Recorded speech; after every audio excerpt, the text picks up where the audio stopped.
Good evening, everybody, and welcome to Daemonum, that shining beacon of light in the heart of the underworld and city to free demons. And welcome to another episode of the stream here in Daemonum Arena. Good evening. So, we're going to be going into the Minecraft server in a bit, but because it does a server reset basically on the hour, I still have a little bit of time, and I have been dragging my feet on getting some stuff in place for the async coming up. And as such, I was kind of looking through my options and kind of looking at like what I want to play this time around. Honestly, I'm thinking that it may wind up being a very similar refrain. Just this time, I need to look into the rule sets for a couple of things, and I might actually start looking into some beta games. Because I know I've seen somebody play Final Fantasy 1. I've recently been going through that myself as a straight playthrough just to see what the game is like.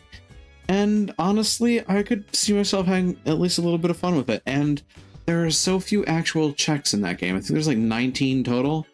So, yeah, kind of an odd duck in randomizerdom, because it's kind of, well, small. But it also, is one of the games that they have on their listing.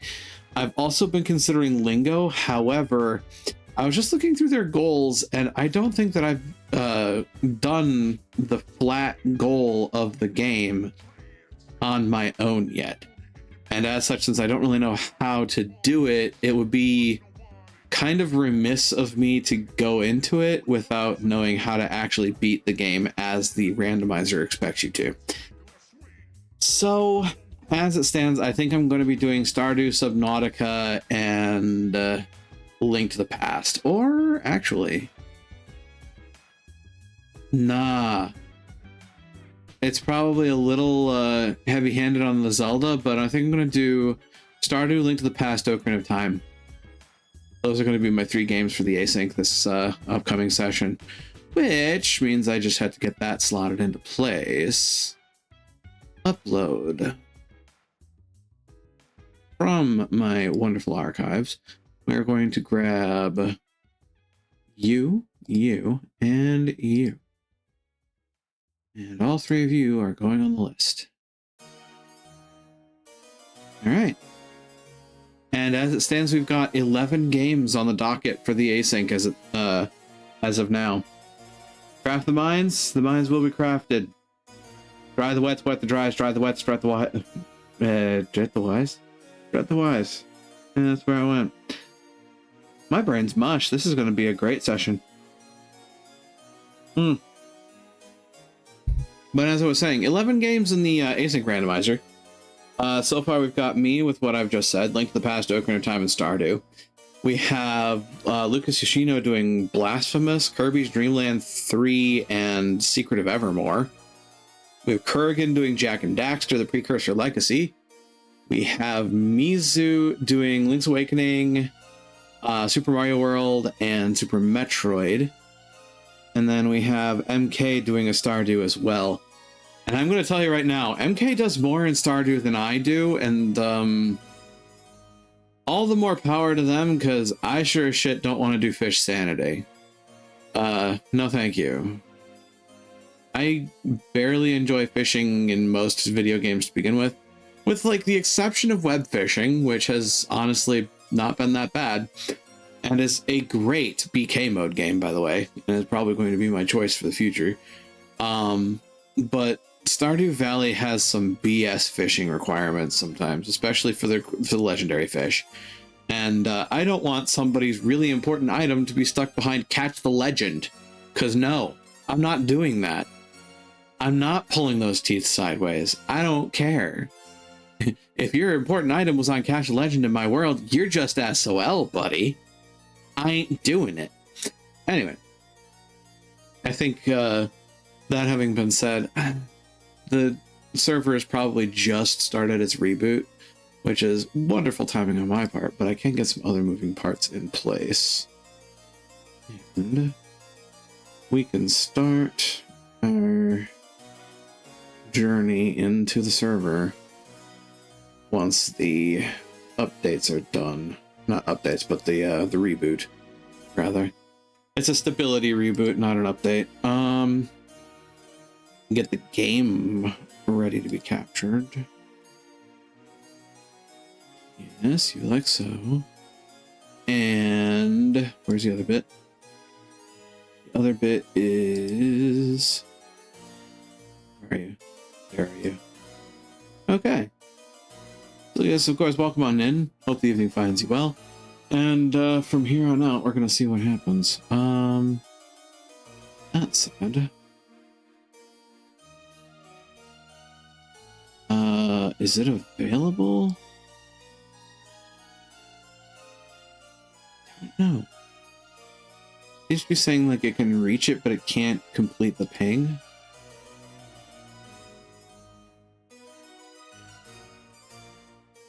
On just a little while longer. I'm looking forward to the async. It's just this past week has been full of doing absolutely nothing and like bare minimum. My levels of energy and effort have just flown the coop for the past week, so I'm hoping that those come back at some point here because I need them for things and stuff. A lot of it has been dumped into work and making sure that, you know, work gets done, which means that there are some other things that I should be doing, but I haven't been. Oh well, I'll get to them. It had to be done eventually. There we are. I believe it should let me join now. Which now means I can come over here. And I also just realized I need to turn off the gain boost on game audio. Turn that off before I deafen everybody. Joys of game audio balancing.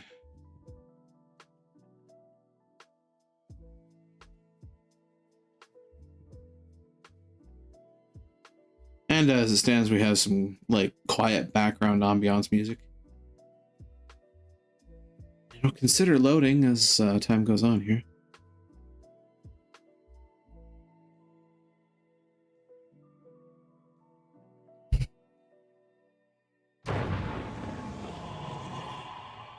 Well, something's happening. Vicomte Kenfish the Ultimate has awoken nearby. Marvelous. I wonder if I'll have folks joining me on the server tonight. I don't know for certain. Can take people on a bit of a hey game, I'm trying to get through the door, not into it. Thank you. Give people a tour of some of the stuff that's changed since last we played, at least on the server. Though admittedly I don't know what all has changed since then. We still have our alchemy set up over here. We have an animal ranch now. Thank God, though I still don't have sheep, and I need to figure that out. Because, yeah. It's the one thing that's not in this area. I was able to find chickens relatively nearby, and, you know, eggs are helpful in that regard. But the cows and pigs were here, the sheep weren't. I have farmland, which I've definitely taken care of now and then, including several produce trees. There's our hell portal. I could probably doll that up with something to make it look a bit more ostentatious. Hey, Chris, just welcome on in. Hope the evening finds you well. Here's my alfresco machine shed. Yes, you heard that right. Alfresco machine shed. Why do I call it that? Well, because this wall is entirely open, and therefore this is, in fact, alfresco. It is a large thermal evaporation plant which supplies brine to my electrolytic separator to turn it into sodium and chlorine, which is then combined later into hydrogen chloride, which is used in processing ores. Machines. You never would have thought that I'd actually get into them, and yet here I am. With a tier 3 ore processing rig. I should probably upgrade power-wise. because boy howdy, if I throw enough in here, it bogs down something fierce. Doing war crimes with that chlorine? I mean, depends on what you think I'm doing with all this metal. Plus, you know, hold on, all this metal. It's 1,067 copper, 676 osmium, 190 steel, 654 iron, 92 gold. You know, it is what it is. Yeah, it's honestly, I only recently took into like actually looking at and attempting to understand technology mods. And in particular, the one that kind of struck my fancy was Mechanism, which is the mod that gives me like all these ore processing things. But Applied Energistics gives you a fun little thing where you can basically just digitize your entire Minecraft inventory and turn it into a print-on-demand terminal. So you can, there's just like a whole bunch of stuff that I just threw in this system, and I can just reference it through the terminal, grab it and pull it back out whenever I need to use it. Which is honestly really cool and really useful. It's just, you know, you have to make sure that it stays powered. Which, when it's connected to the same system that this whole ore processing rig is connected to, sometimes it's a bit of a challenge. There has been a part of me that has considered possibly looking into, of all things, the nuclear reactor. But do we really trust a fox with nuclear power? I've set up a system for storing experience for enchanting purposes, because we all know that I die egregiously fast in several applications in the server, because I have the self-preservation instincts of a lemming. But that's kind of moot if I go in here through this teleport pad to the mining dimension, where I have an auto miner set up. How has this thing been going? This thing started at like 130,000 pieces to mine. I'm just going to tell you. It's down to 92,000 at this point. Indeed, I can show you. Whee!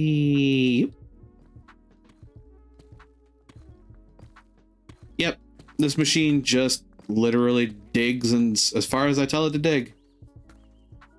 Quite honestly, I should probably stop it before it gets to the netherrack, because there's something I want to activate, but it's going to be really power hungry, and it's going to take longer to dig through.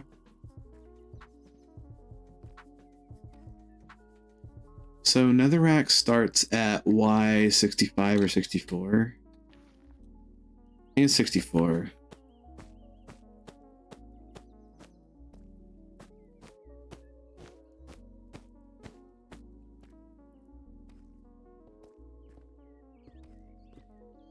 Like a grand nuclear power plant. It should be called 3 Vulpine Isle.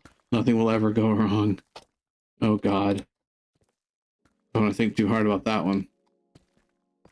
So I made a trade-off with my friend about this, because we were talking about, when we were setting this up, how expensive and costly it's going to be energy-wise to perform particular actions with this thing. Namely, it's much more power intensive to silk touch than it is to just generally mine with it.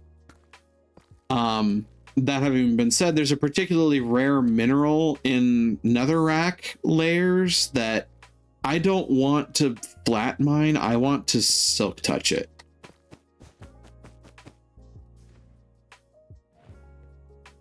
And I'm pretty sure y'all know precisely what I'm referring to if you've played a lot of Minecraft, to know what the mineral in the nether is that people are always looking for. Stronger than diamond, after all.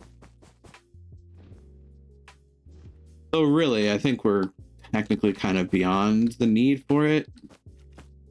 I still want to make sure that I, you know, get a decent chunk of it just in case, because there are things that are going to require it.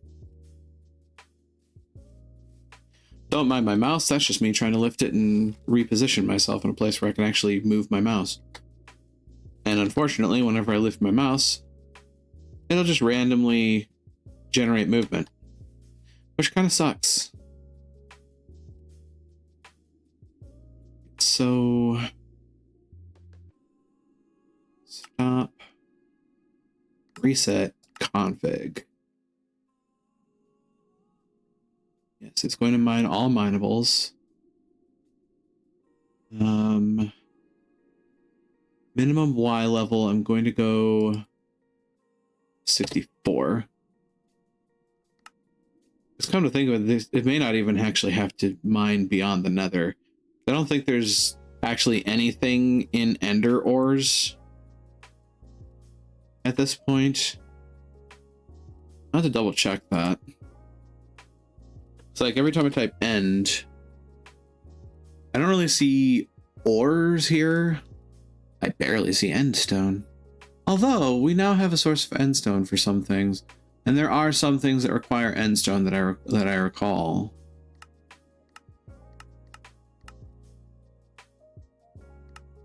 At some point, I need to get into iron spells too. I think that required some rare metals. Or just some setup that I've yet to build. Bulbine. I have to come back to that, sorry. Love that.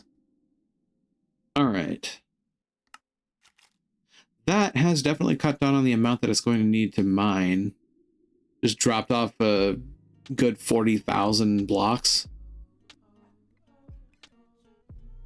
Yeah, as you can see, it is digging up ore as it goes, and when it finds actual ore instead of rocks, it will send it into the diamond chest, which presently has a lot going for it. If I didn't have a compacting upgrade in here, for example, that's 81, each one of these is 81 blocks of raw copper, and each block of raw copper is 9 raw copper. It's found a lot of copper. I have no idea how it would try to process that. Probably very poorly. We have 4 blocks of diamond, a block of emerald, and we're still finding diamonds and emeralds, mind you. We have at least a couple of blocks of redstone, which is nice. Found a not insignificant lump of iron. And that's to say nothing of my little side project, which is going around with a silk touch spell and silk touching some of the raw ore out of the side wall as I've been down there.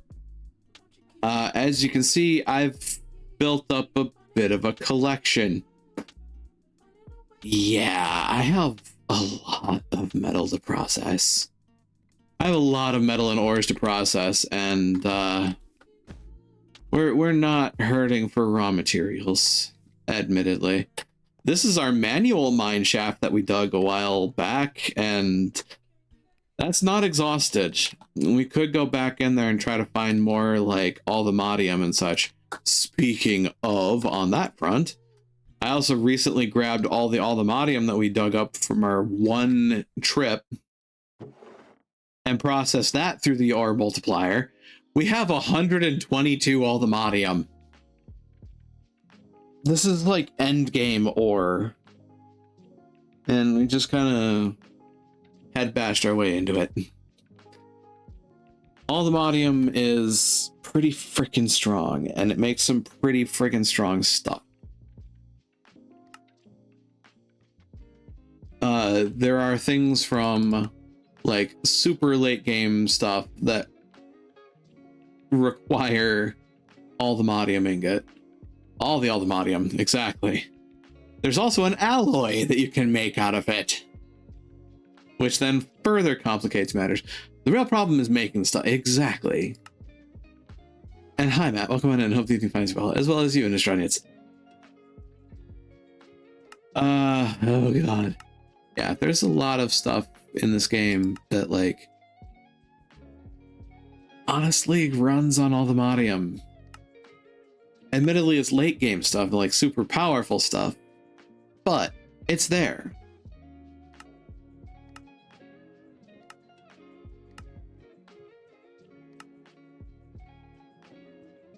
Oh dear, Ultimatium rods.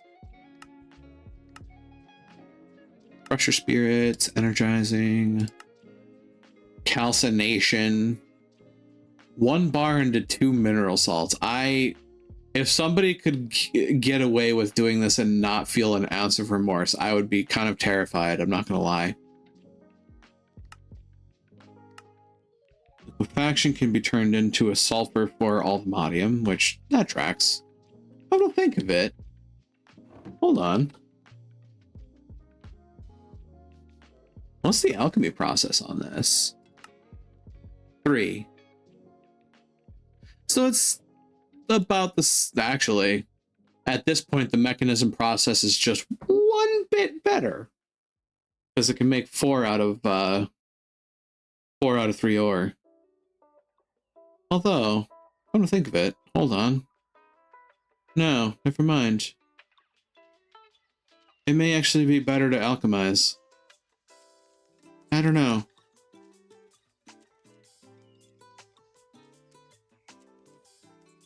Well, 3 turns into 8.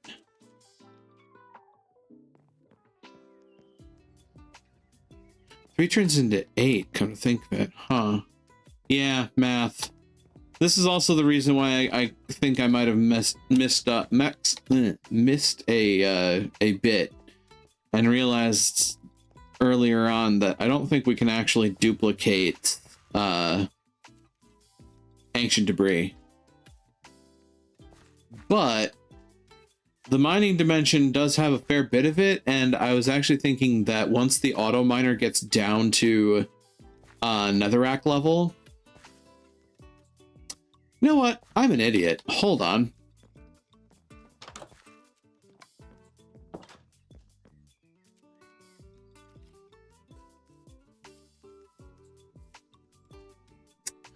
Well, this thing is running out of energy right quick.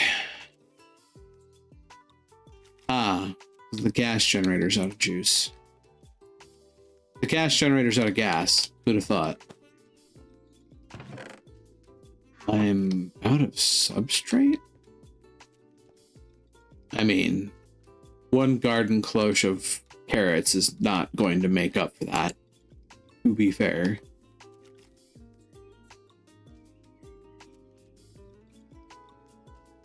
At this point, it's really more an entertainment point than anything else. But hey, we have plastic. Trying to power a gas generator.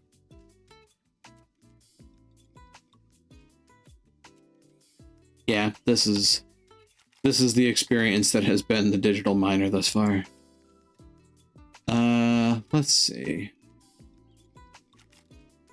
Stop, reset, config. So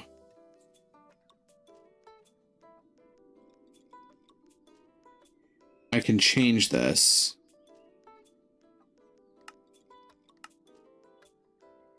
I could change it to... Oops, I can spell. Change to ancient debris.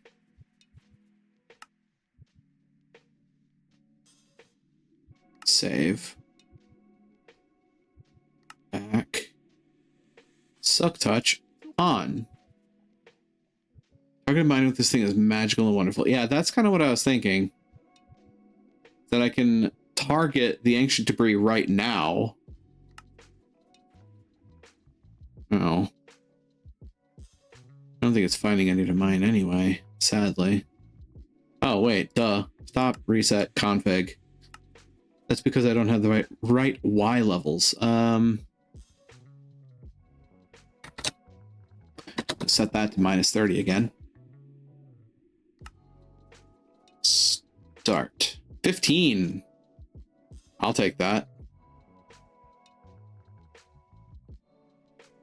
I'd love 15 ancient debris.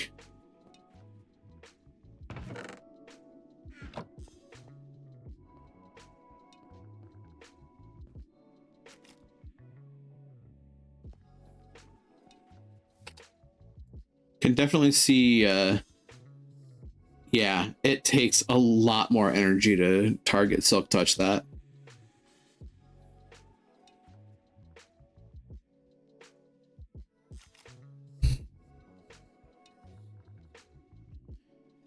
Unfortunately, you just can't quarry all the Modium, so you can't do it that way. A little less bad if you remove some speed upgrades.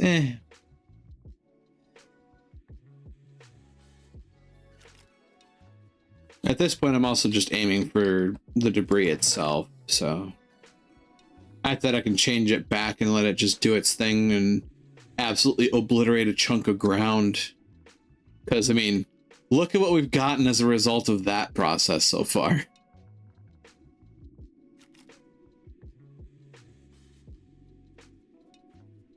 It's been busy.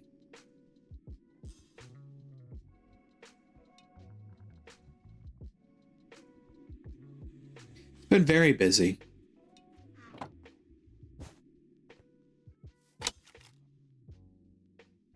Still 8 more to mine. Ooh, well, here we go.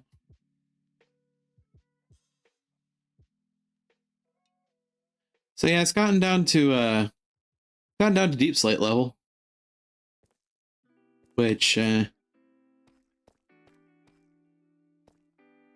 I had it set to yes, make a hole, because I kind of wanted it to be, I wanted it to be able to show off any of all the Modium that was down here so I could reach it manually quicker. But I don't think it's really going to find much in this one little lump.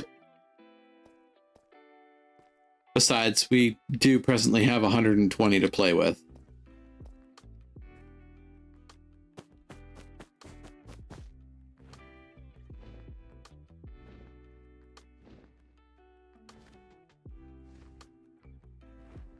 Look at my ridiculous Mary Poppins parasol.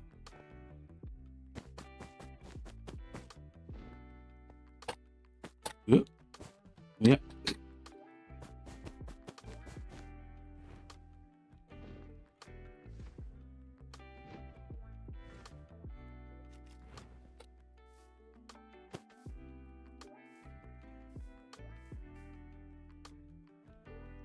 Four more.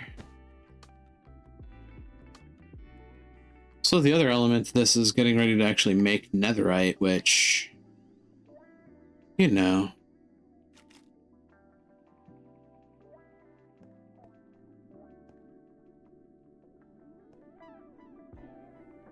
And yes, I know that's not how wind turbines work, but it's how these wind turbines work, so I'm just going to let them continue to believe that.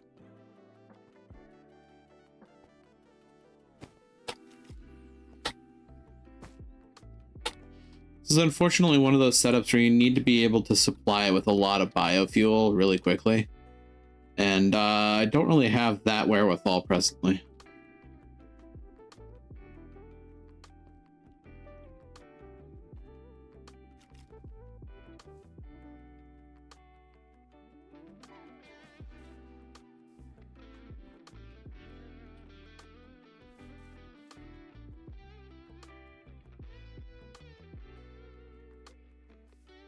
And honestly, if I were to disconnect the HDPE generation,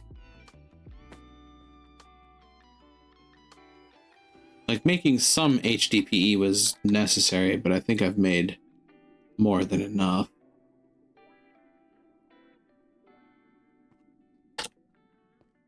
All the rest of it could be going to the gas generator. Ow, my ankles.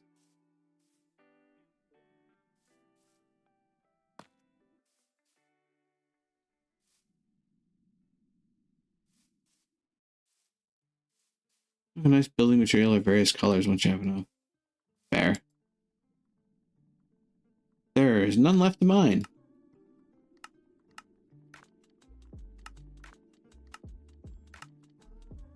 I tag. mineable. Go back. We turn off the Silk Touch. And start. And we're back up to 91,000. We really need to consider... Well, I mean... There might be some nether gold in the netherrack layer. Hey, Kurgan, welcome on in. Hope everything finds you well. But yeah, that's the digital miner side project. Otherwise, my complex remains complex.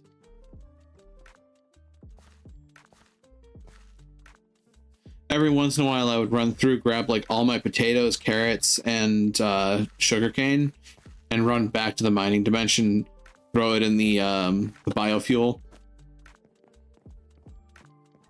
I also have a giant like winding pathway of sugarcane down there now, just because. However, oh yeah, I also have the magic fruits. I have all 5 colors of the rainbow. Wait.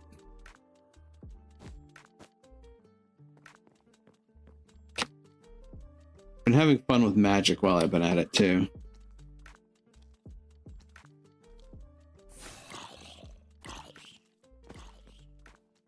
Yeah, enjoy that, buddy. I think one of my more spectacle-based ones would be Ice Storm. Hey, there's a cow. I don't know how that cow got there, but it's there. Hi, buddy. I love Ice Storm. Honestly, I should put that on an arrow. I should put that on a bow. We engage the time-honored tradition of yeet yet? Not yet. I haven't gotten yeet and wind shear. Really should. That's a good combination too. Trick is that you have to actually get them up in the air, so it's not really useful in like caves. But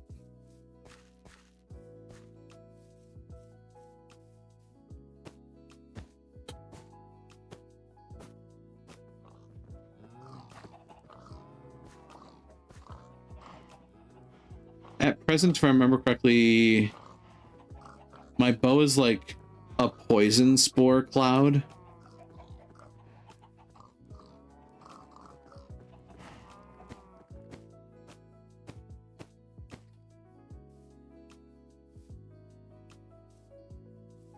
Which unfortunately doesn't affect undead as well as other things.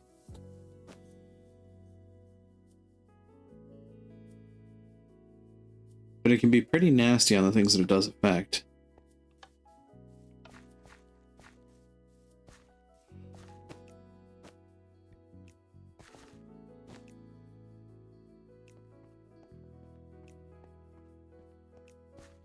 I do at some point also have to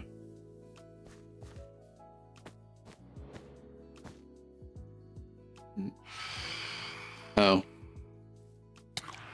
I haven't slept.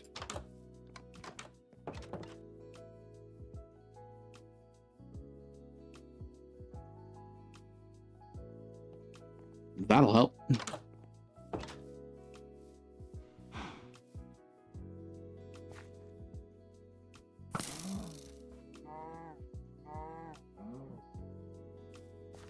Poison.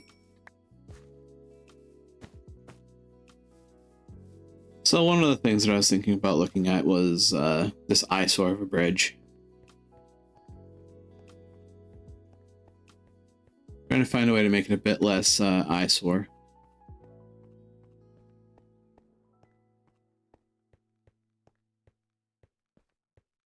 So what is this plant? Grapefruit. I already have grapefruit tree.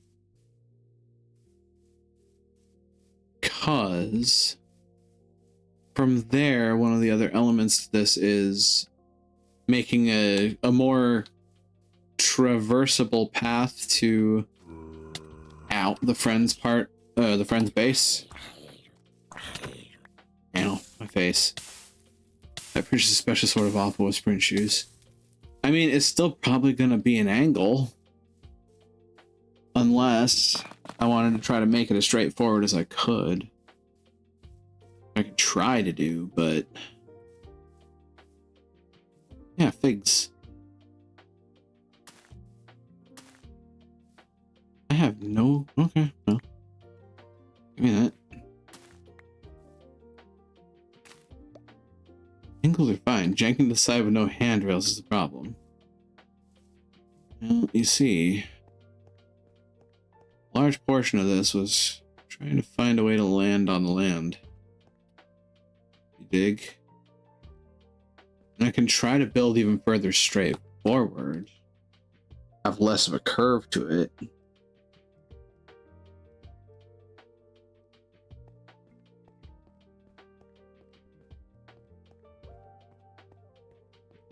The basic idea was to have an overground connection to, like I said, the friend's base.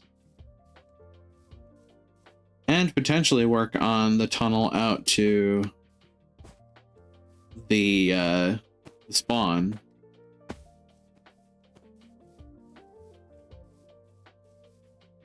That's an odd tree.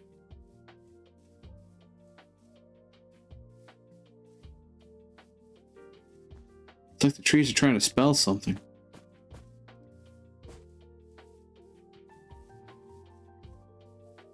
Buzz. That's a lot of bees. Oh, Lord of mercy, that's a lot of bees. And a bee. You know, I think this might be part of the reason that I have bees over by my place now. It came free when I tried farming acacia. Yeah, there's recently been neon bees near my place. And I've been trying to figure out where their hive is. There are a lot of hives here. Good God.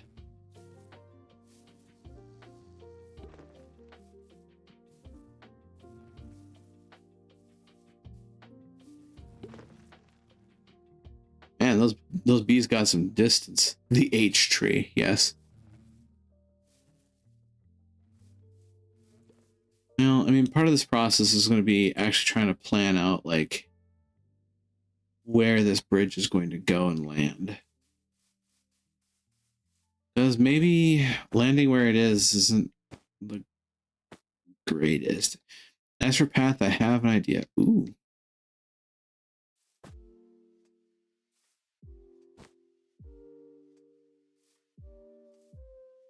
Because, like, we could try for a straighter shot.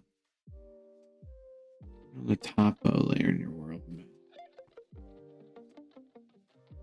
Topographic layer. Options? Not sure how you do that. Cartography?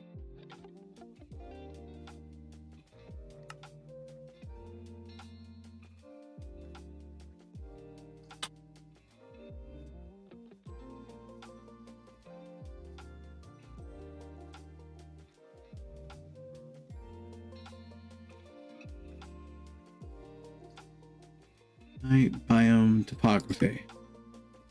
Ah. UI theme purist. Okay.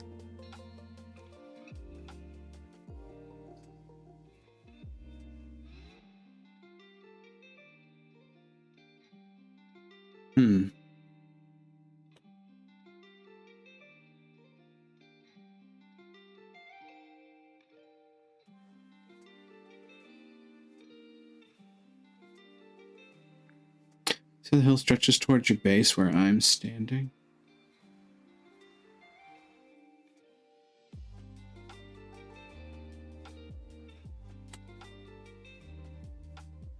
Oops, wrong thing.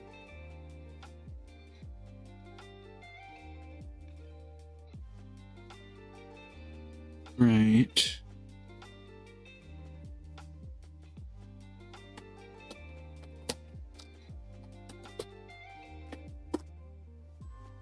Like a bridge landing waypoint there. Although, I mean, that gives us less of a curve. That's for sure.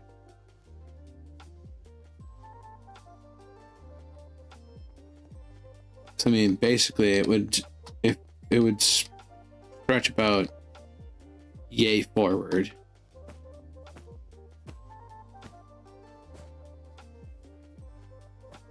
And it could land like basically right about here. And then from that, it is a relatively straightforward path in, isn't it?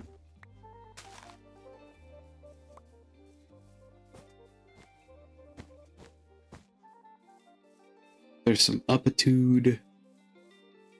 And then like there's a couple of hill bumps. But yeah, it does just lead straight into the colony, as it were.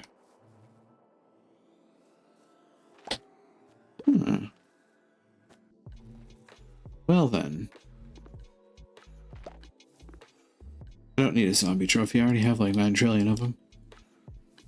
I need to clear some inventory space from building materials.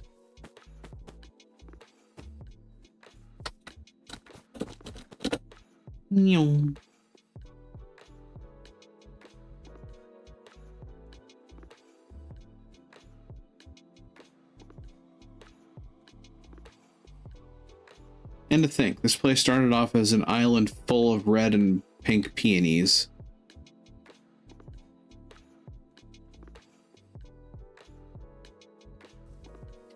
Sure, the Minecraft EPA would like to have words with me. Can I just... You come back. As luck would have it, I'm pretty sure I have figs elsewhere too. You know better than to bother wizards. You'd hope.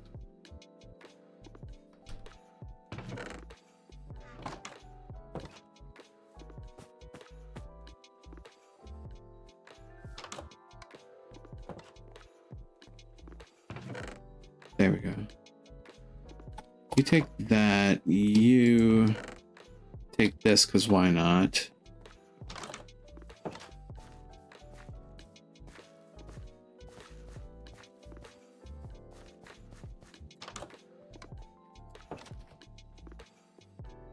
Put the steak away. This is a diamond backpack that's full of a bunch of HDP pellets. So yeah, I've made a fair bit of HDP.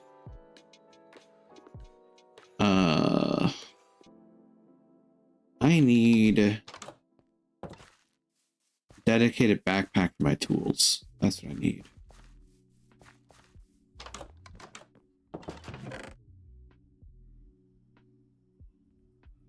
Suppose I could clear this out.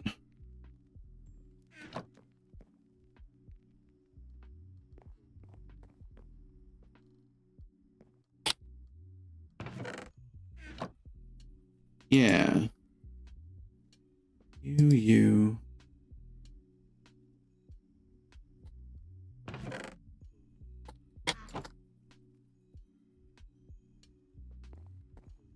I already did.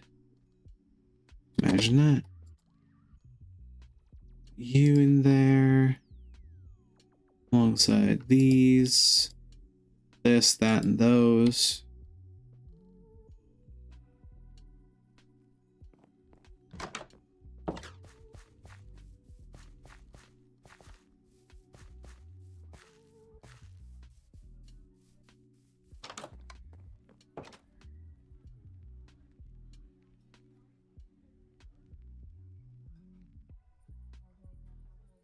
Put the sugar away while I'm at it.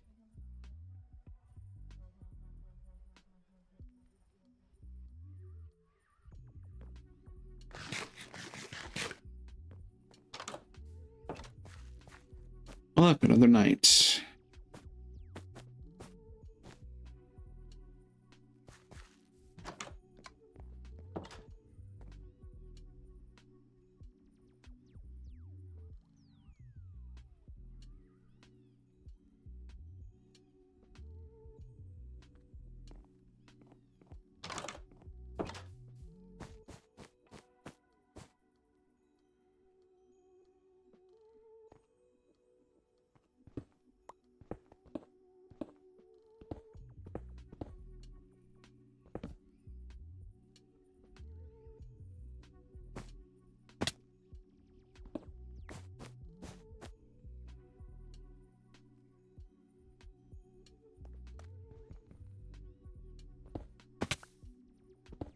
my ankles.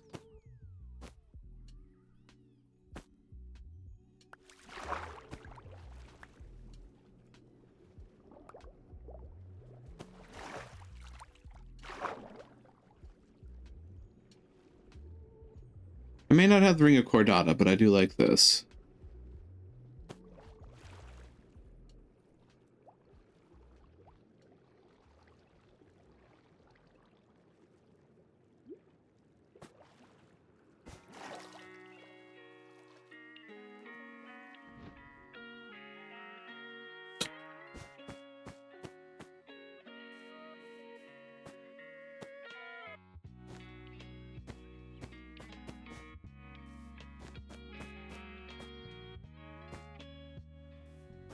Like a lemon tree.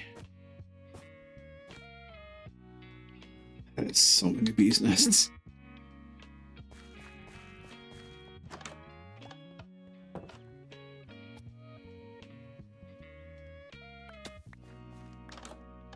Got a few more stacks of stone brick. I heard an elevator go off.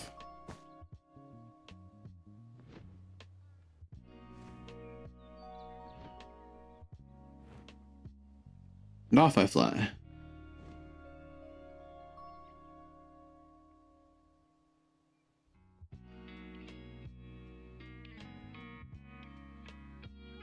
This probably isn't going to be enough, but I'm going to try.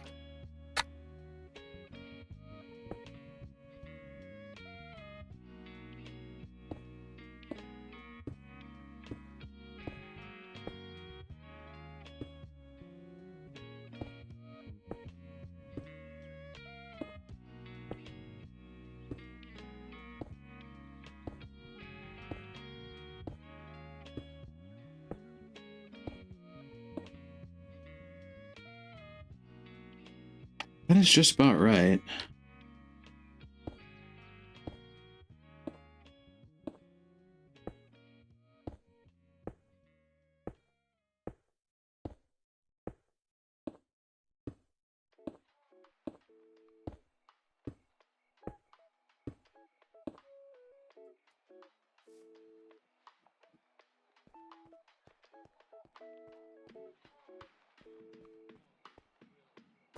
Ah. Okay.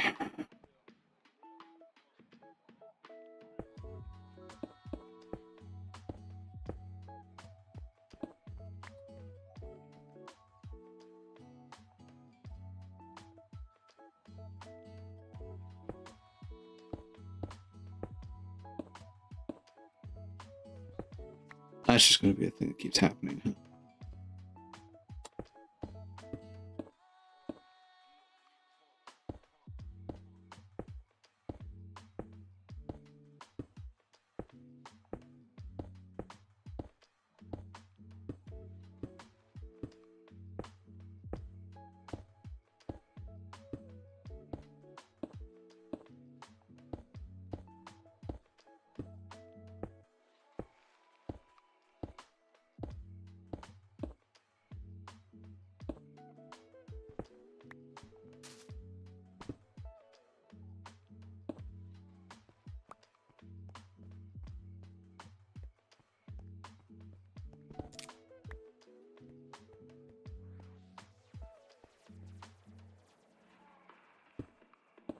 Alright, the basic idea is there.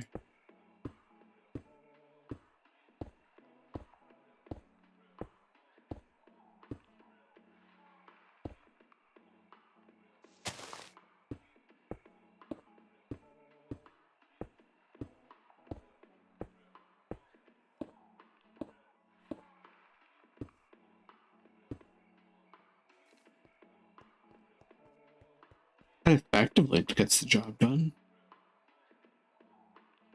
And now for lighting levels.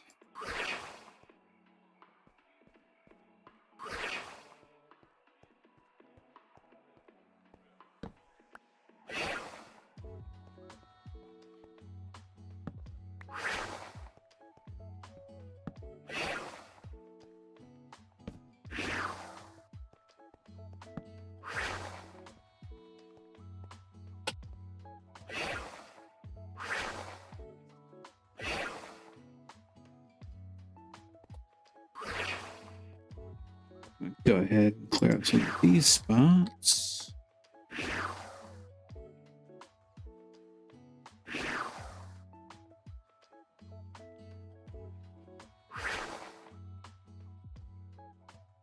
This is why those flowers are annoying. There you go.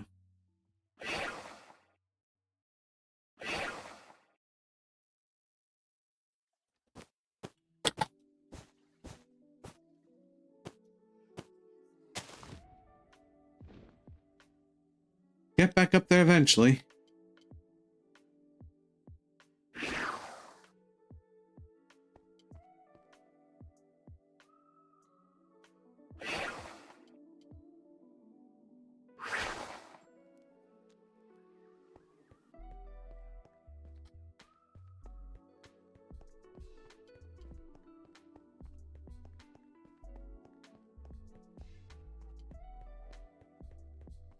At least it's a less chanked bridge.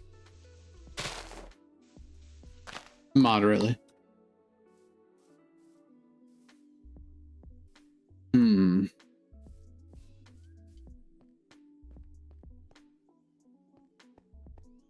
So this is the midpoint.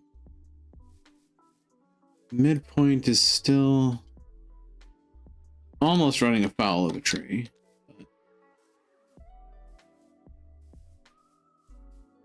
Midpoint is still mostly traversable. Herein lies an interesting situation, though. Do I just level it?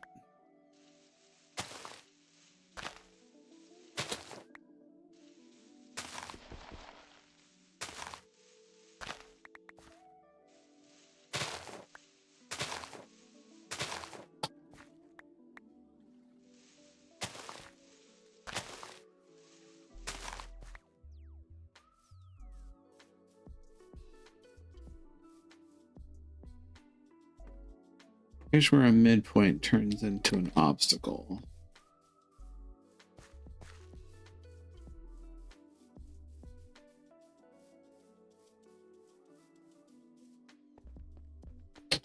Otherwise,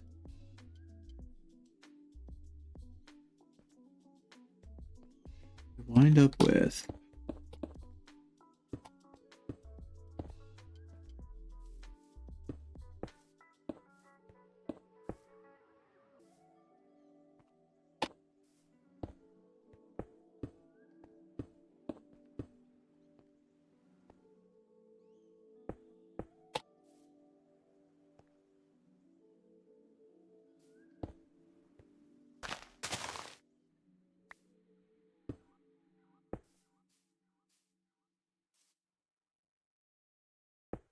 I mean,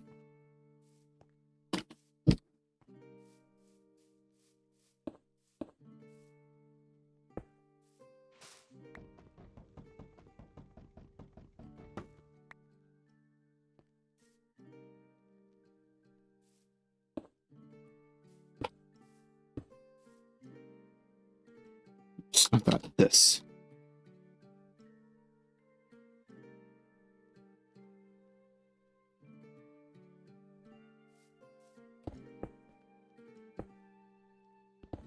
Not the way I want that to place. There you go.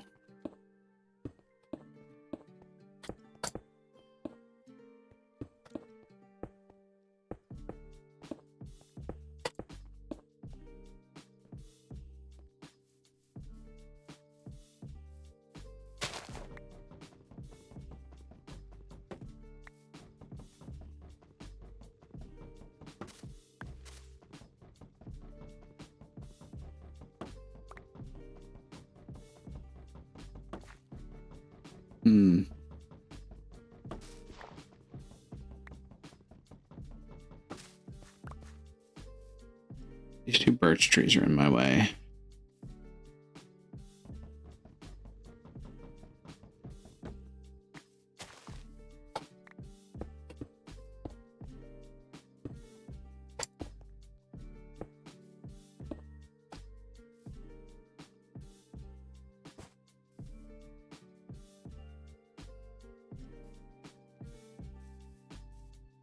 worse.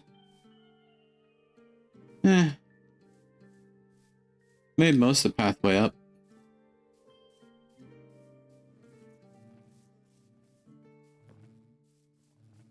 So many bees.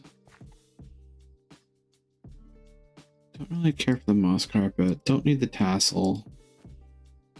Don't need the saplings or the mint. Or the seeds, but the gold? Yeah, that's silver birch leaf. I thought it was gold leaf for a mage mod, and I was like, wait, where did I get that? Don't need silt dirt.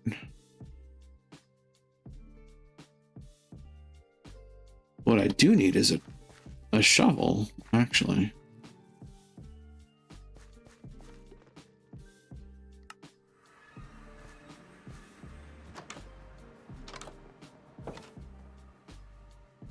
Where's my shovel?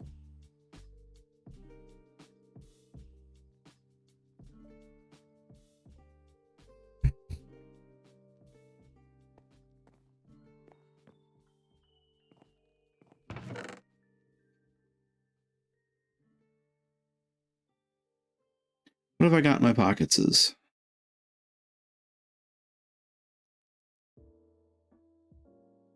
I mean, if I really wanted to.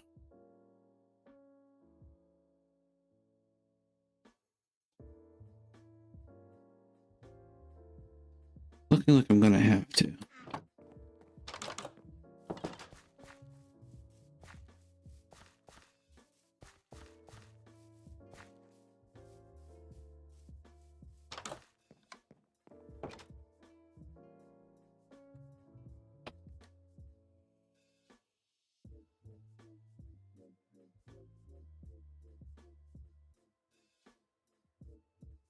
I think that should be more than enough.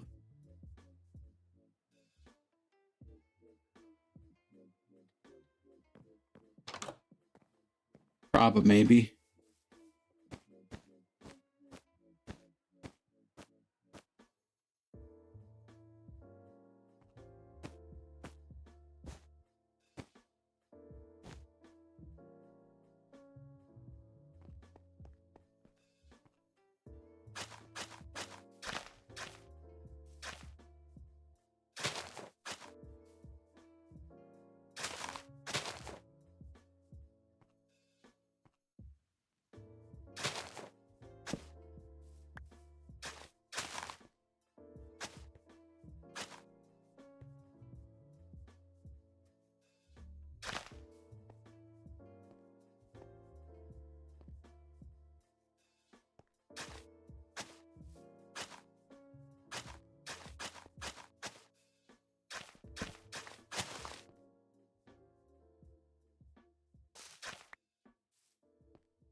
The pathway won't be immaculate, and I actually kind of like that in some ways.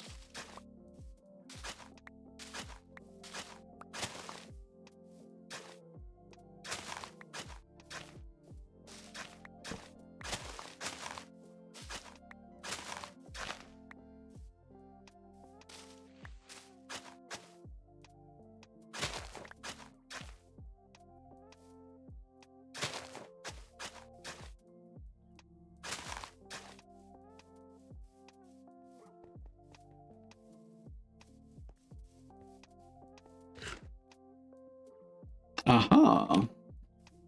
Followed by a pass-through, which may actually incline me to remove these. We instead finish off the path this way.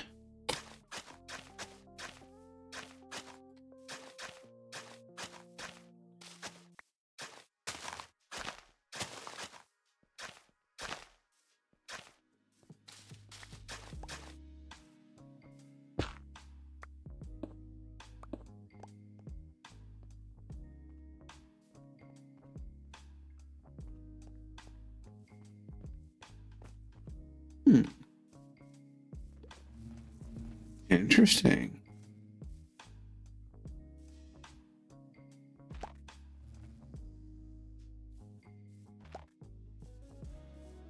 Yeah.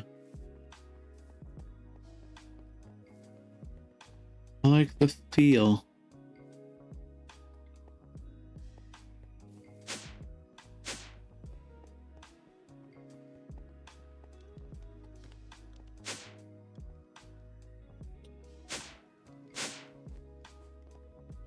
Elevators.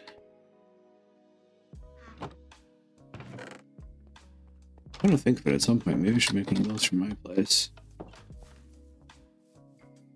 I don't really do a lot of verticality yet.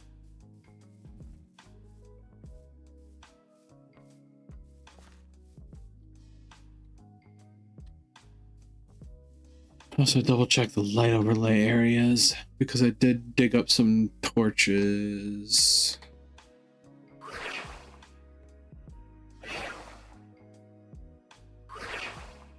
Just a mixture of torches and my magic herpes along the countryside. It'll be fine.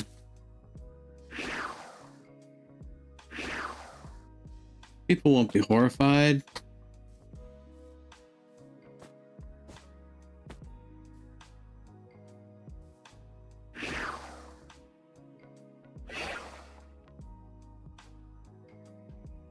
Just keep those enemies away.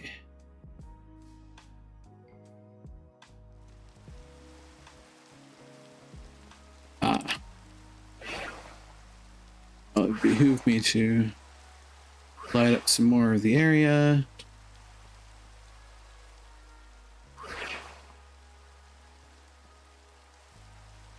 It should be moderately okay.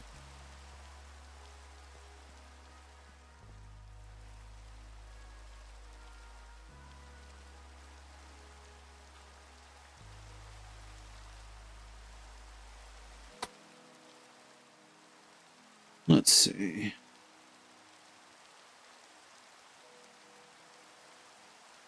Doesn't get me much. Are there uses for this? Oh, plant oil. Cool.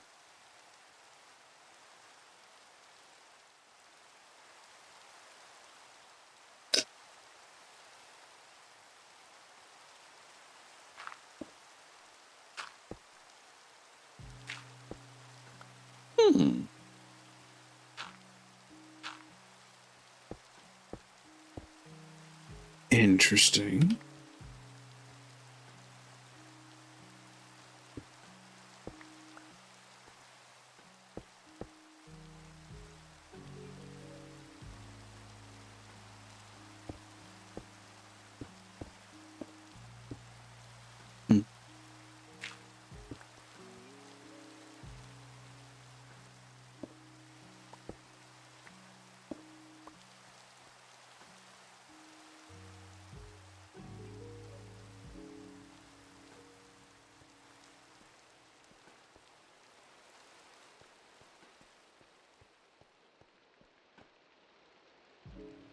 Oh, there's an underground bee.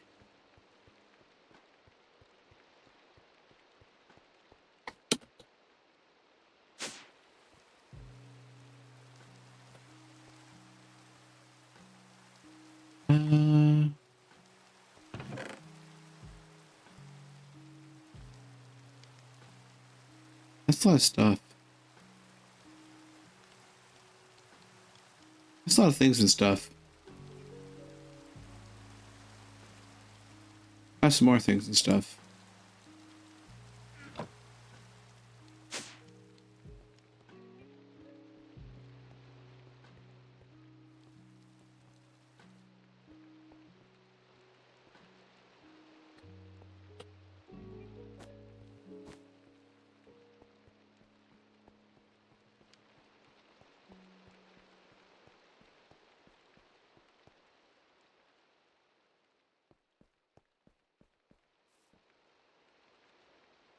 Huh.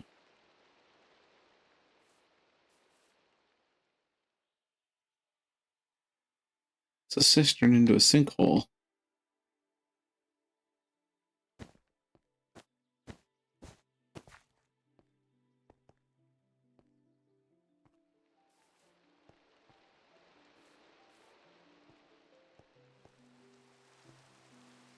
Huh. That's honestly really nifty.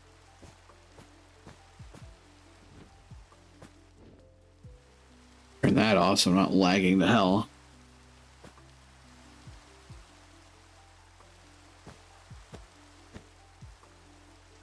Useful for momentary parades out to see where monsters are going to spawn.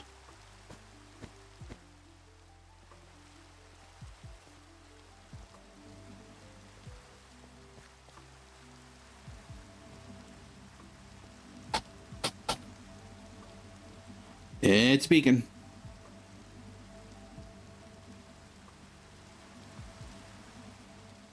It's a beacon.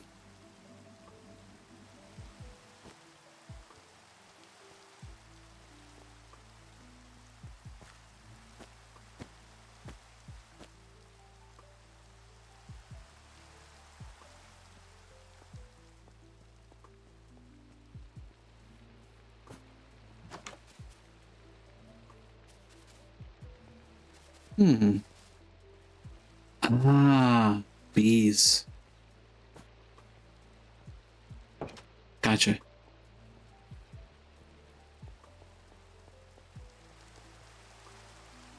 Well, speaking of some wizardry,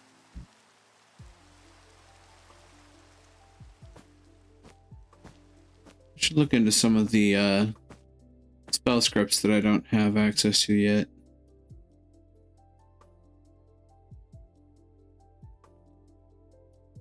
Still moderately gnarled, but also still in my bridge.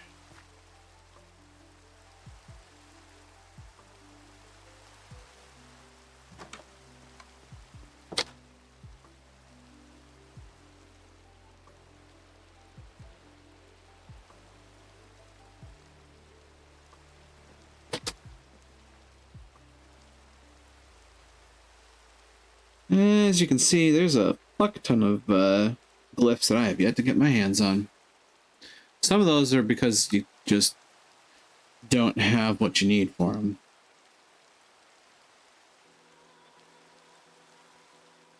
Right now I can cast tier 1 and tier 2 glyphs. In order to get the tier 3 glyphs, I have to kill 3 bosses. Namely, the Wither, the Raid, and something from Ars Nouveau itself called the Wilden.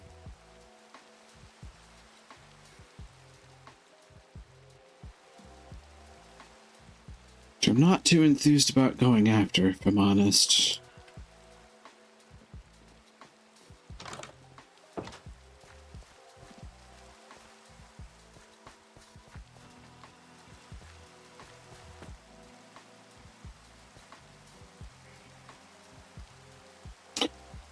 You have the skulls for the Wither? Oh boy.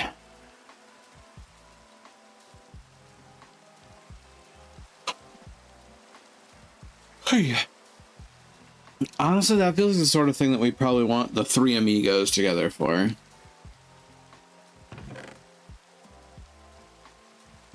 I would invite Mandy along, but I don't think that she's much for fighting the bosses. Still. Thanks to that soul biome, tons of wither skulls. Oh. That's a point. And if we could find a wither skeleton spawner, all the better. Because I could silk touch that and we could grind those. Which reminds me, that's another thing to think about. Clearing out a space for a mob grinder.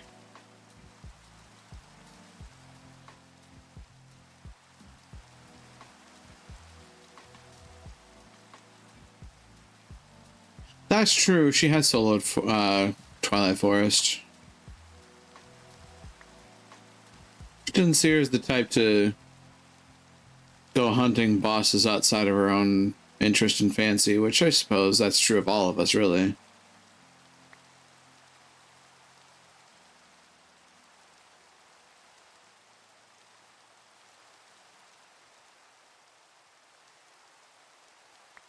I'll be honest, like 9 times out of 10, I'm pretty sure everybody else is better kitted out than I am at a given point in the server setup.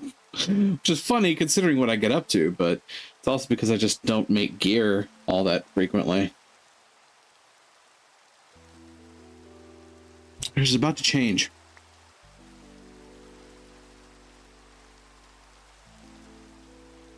Still swinging stone, don't worry.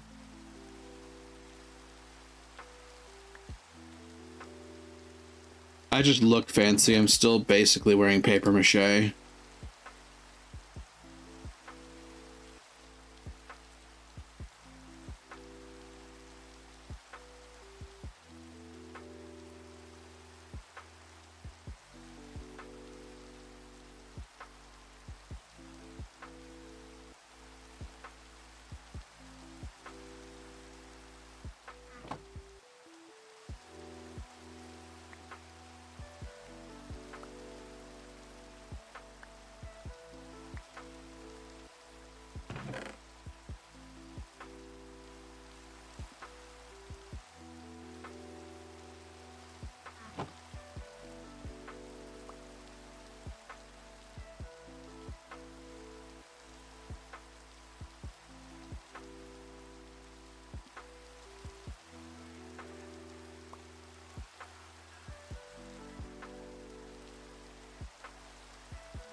Fire glove is broken. I just one shot a necromancer. Oh god. Maybe I should look into that one. Maybe I should look into that trinket.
Oh, give me that back.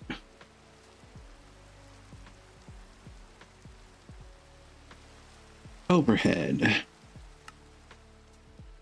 Not enough experience. Well, I can remedy that. Another one of the reasons I made the piss tank.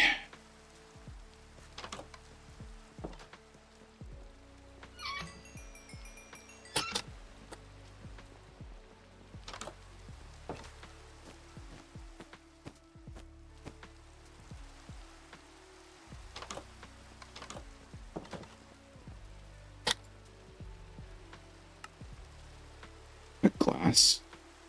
It's just glass.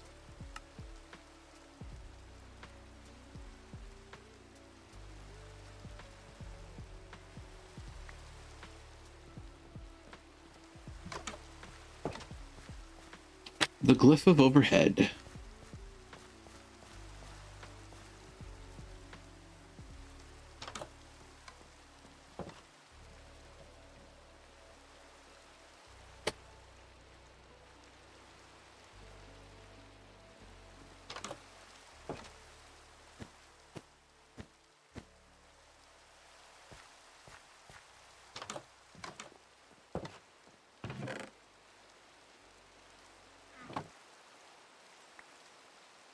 Give me that back. I keep messing that up.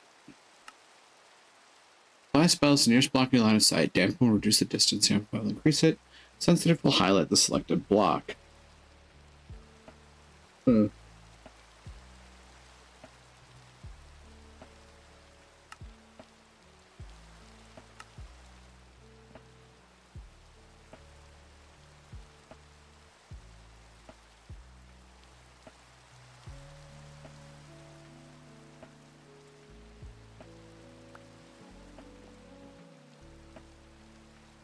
Oh, yeah.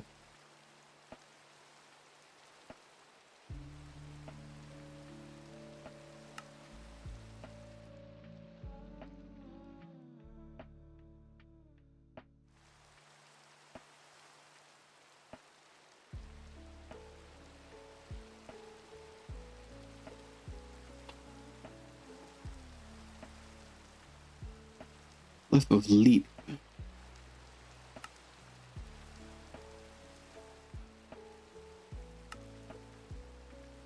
Wilden wings.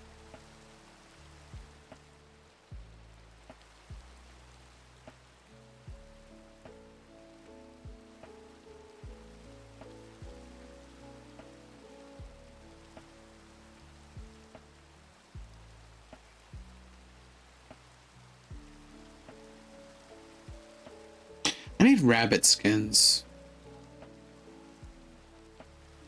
Therein lies the problem. I need to find rabbits to get rabbit skins.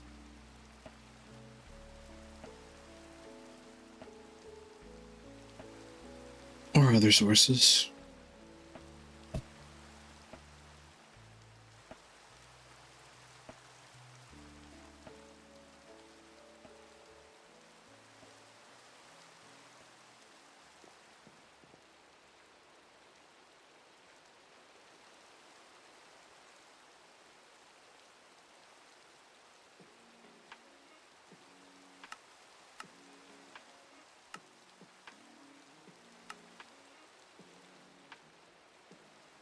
A lot of great ways to get rabbit skins. Outside the obvious.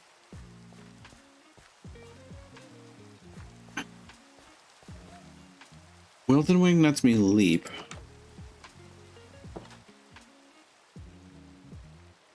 Actually, I just had a wild idea.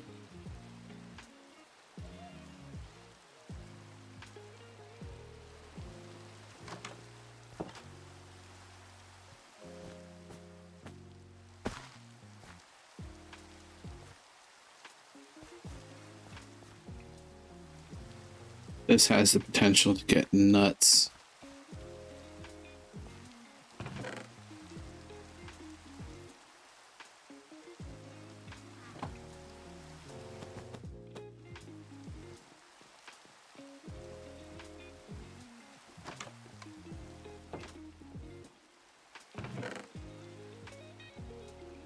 Here, hold these.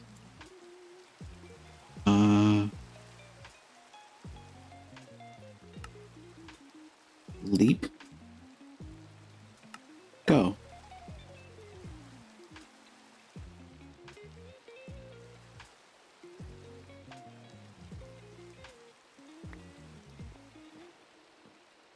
Unlock the glyph of leap.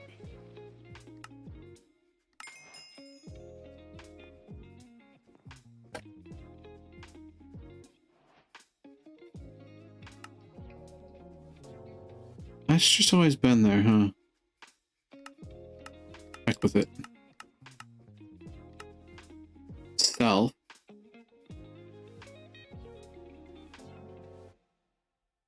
Leap.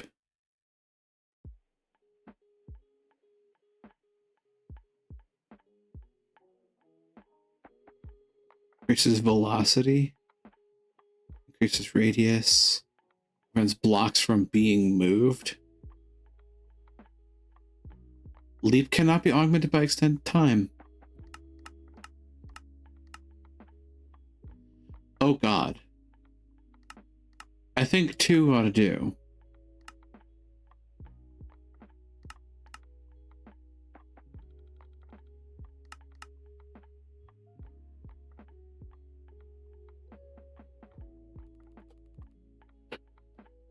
I'm terrified to see what this is going to do to me.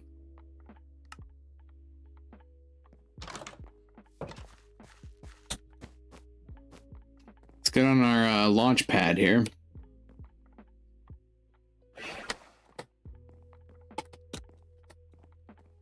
Oh, wait.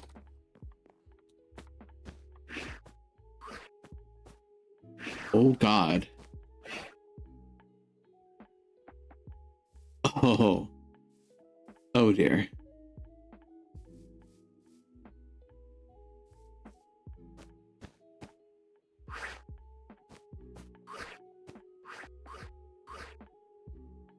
Whee! Boing! Boing! Boing! Boing! Boing! Boing! Oh, Lord. This makes travel all the more entertaining.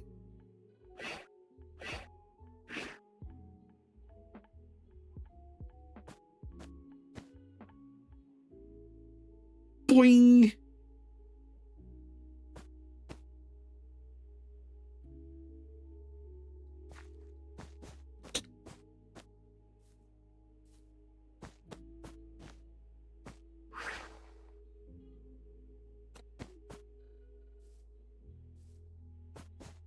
Oh, this is, in fact, a self-launch.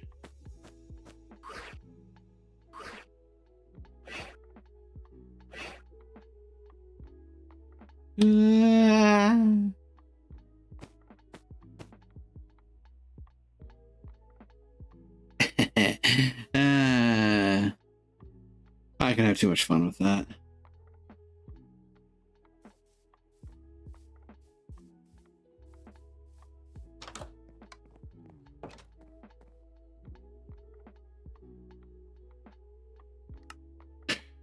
All right, let's see. Well, I mean, dispel's a thing. There's a thread I want to make, though, too.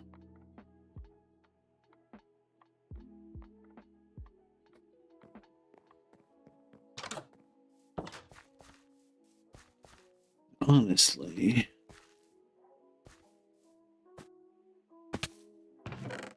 I'm gonna go that route.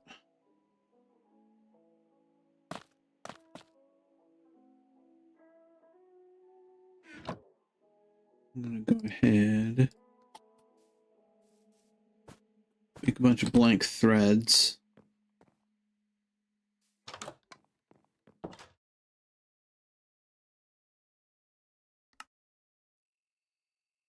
I'm not gonna have a whole lot of materials for this.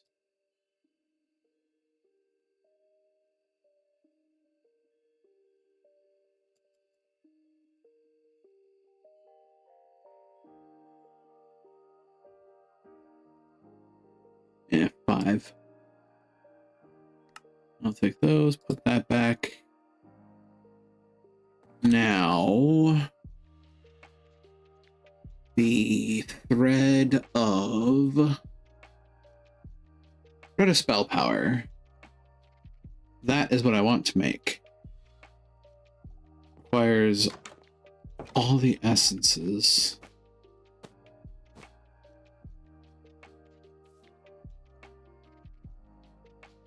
And the Mage Bloom.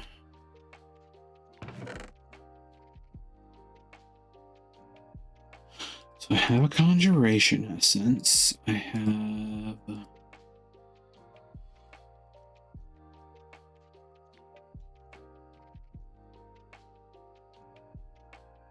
Abjuration,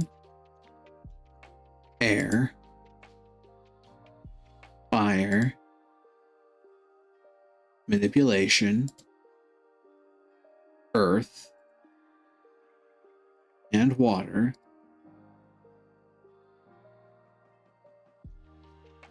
We have a mage bloom.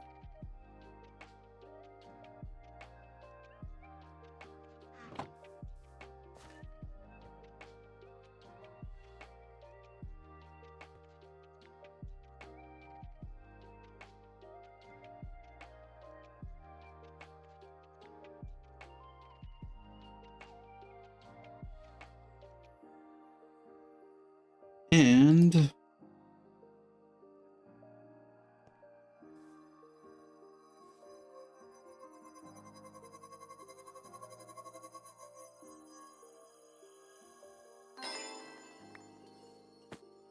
have the thread.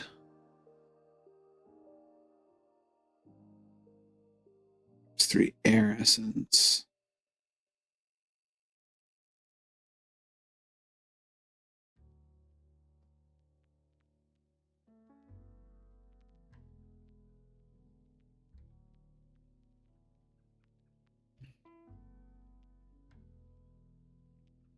Thread of summoning. Ooh.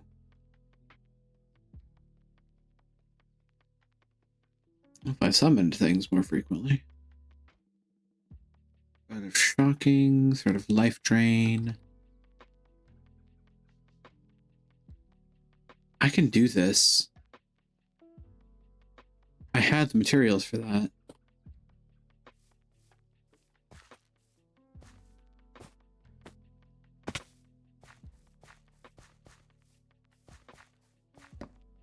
Yeah. Skull catalysts. I have here.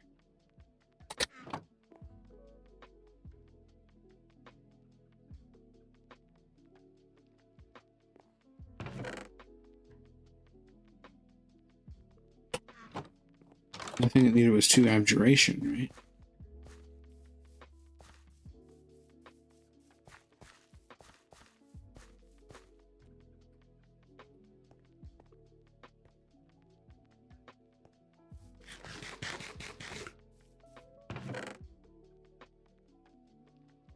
Well, as luck would have it.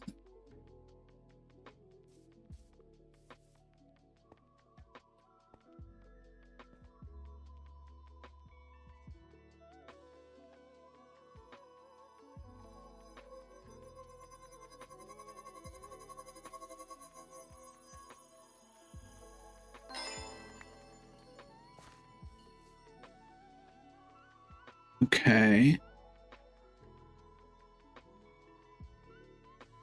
Increases speed.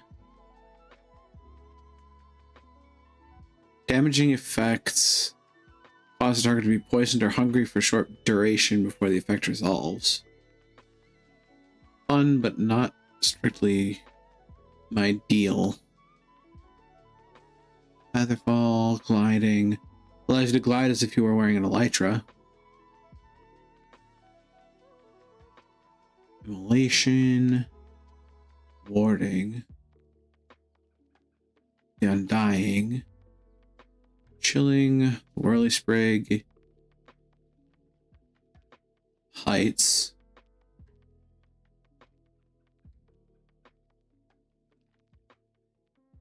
Potion durations. Causes targets to burn. If the user is on fire or standing on fire, the fire will be extinguished. Magic capacity is one I already have. So then, I mean, Mage Bloom Fibers. That's deceptively straightforward. I guess we'll make a thread of warding then. For a second I thought it was all abjuration essences, and I was like, well, that's expensive but doable.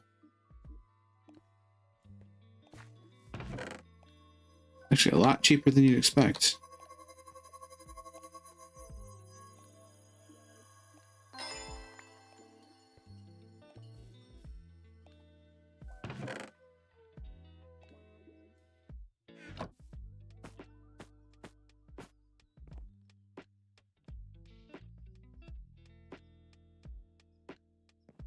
All right.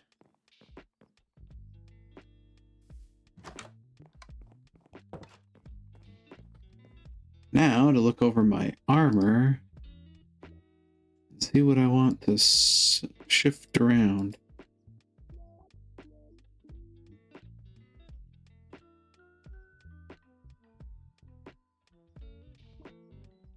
I certainly have a lot of empty spots for threads.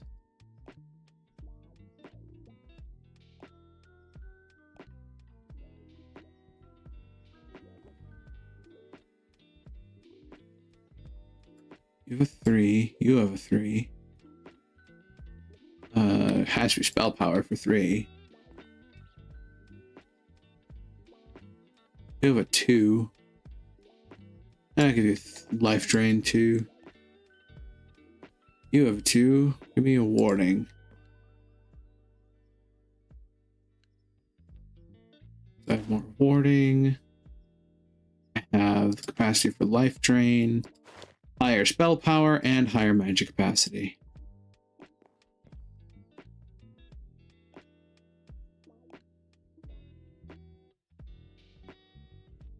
In theory, I should have more staying power now. In practice, I probably don't, but you know, it's there.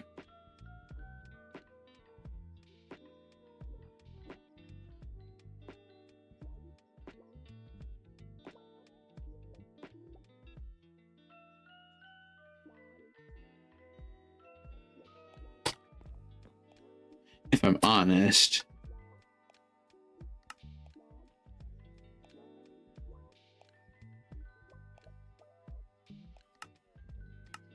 I'm actually going to go ahead. Wait a minute. Cold Snap. Causes wet, slowed, or freezing entities to take a burst of damage and erupt into falling ice.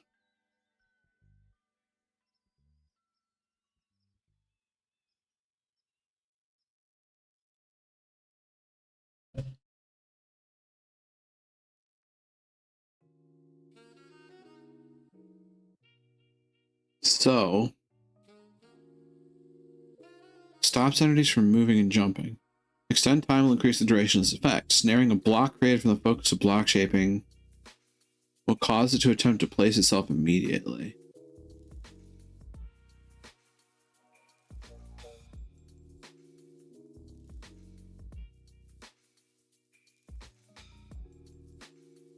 So if we do...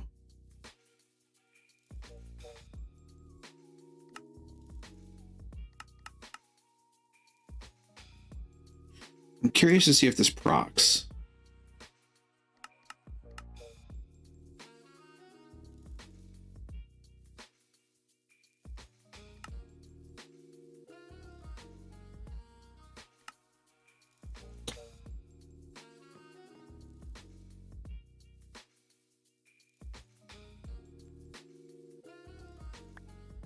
I have no idea if that actually works. We're about to find out together. In theory.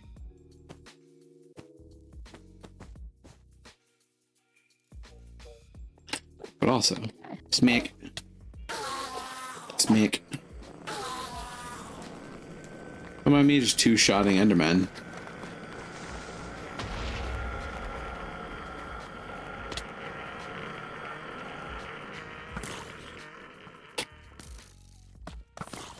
Snare is not considered a slow, okay. But hey, I do love the shadow tag.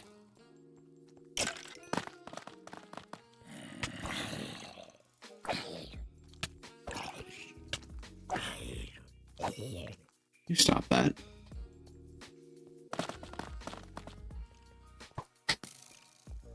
Nice miss.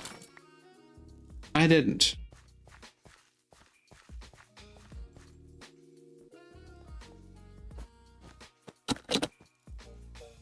We have.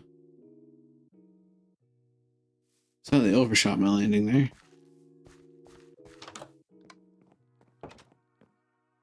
All right, back to the drawing board on this. So snare doesn't proc cold snap. Sad day. What can I do instead?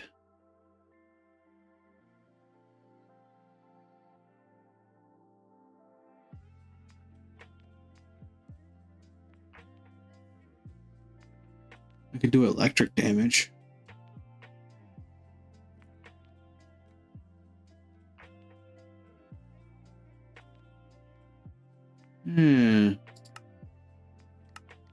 Yeah, I could do that.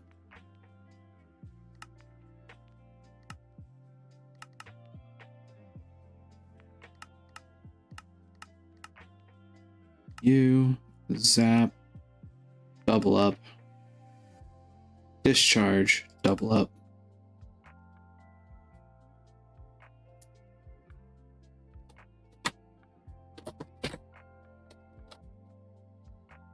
Shock shot.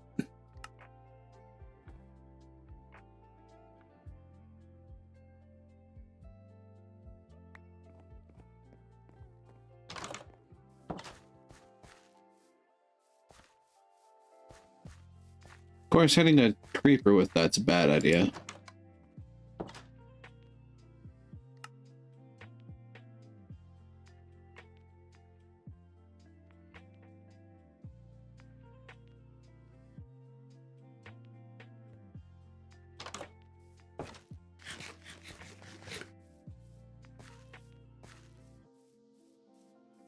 Still.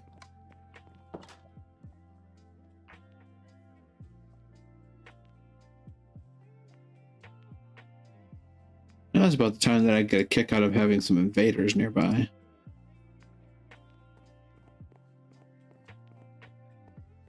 They show up every now and then.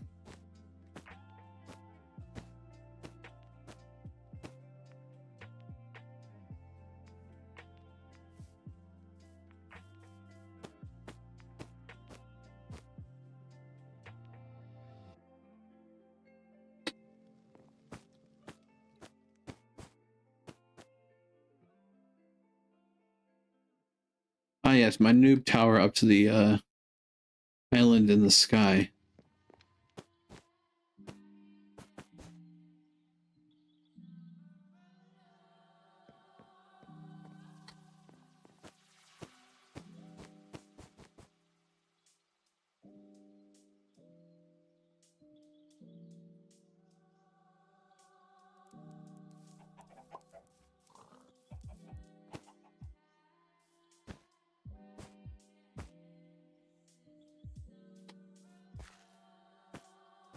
I suppose I really wanted to. I could test it out on one of my animals.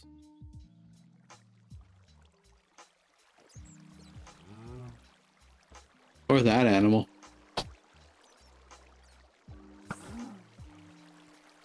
Instant death.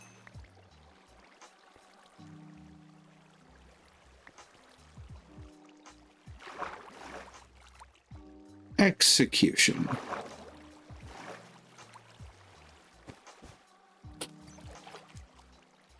And that's just the spell.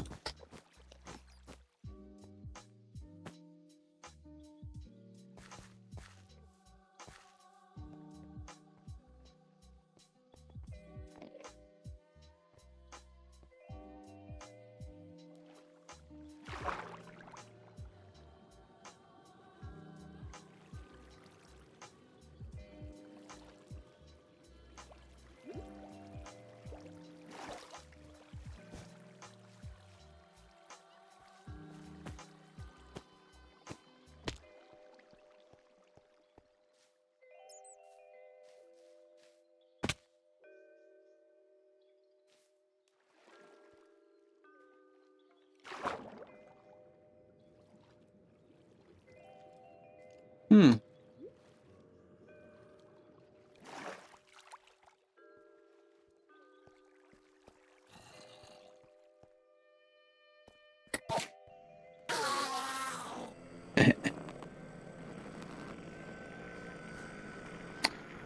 Boop.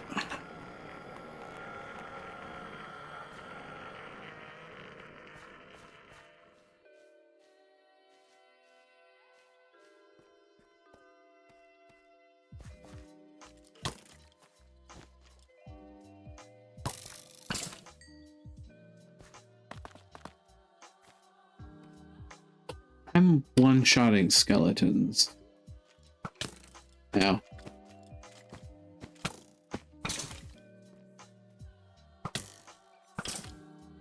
Or two-shotting armored skeletons, for that matter.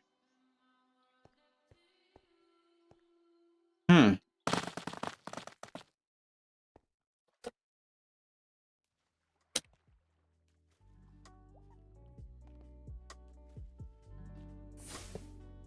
I'll take that.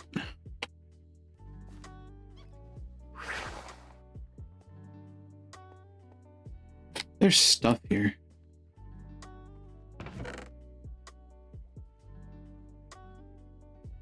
The shock pendant.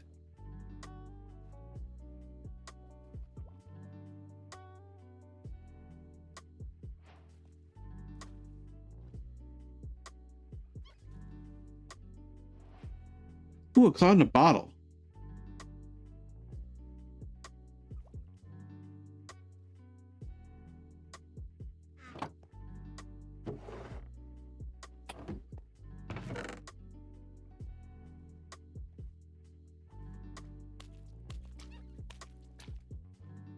Blazing flask.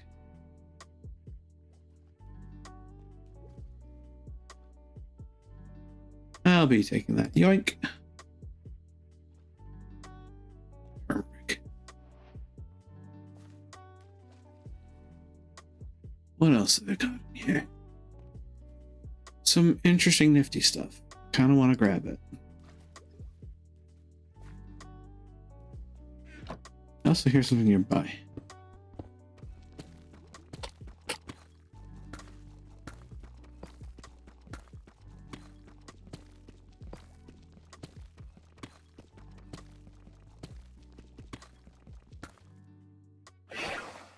Do I know where I'm going? No. Do I care? Probably not.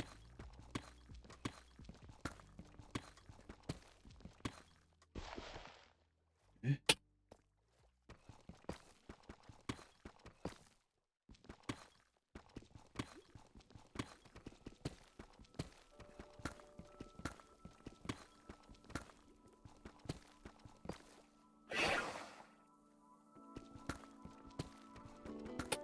I'm hearing bubbling and squeaky noises, and I want to figure out what the source is. Of course, I'm walking in a big circle here.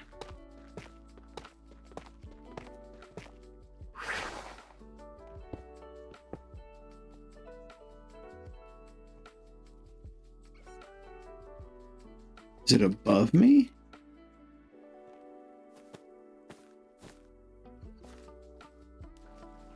I think it is. I think it might be the axolotl, actually.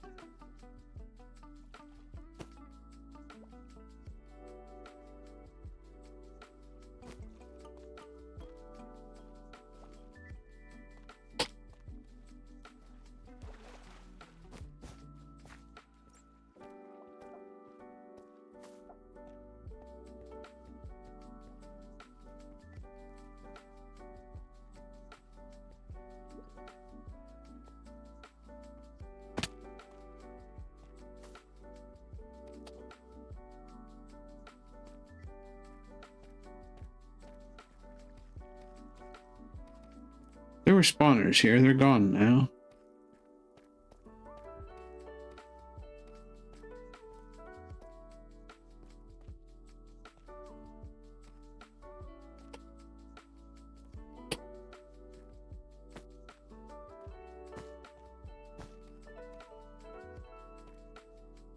Come on.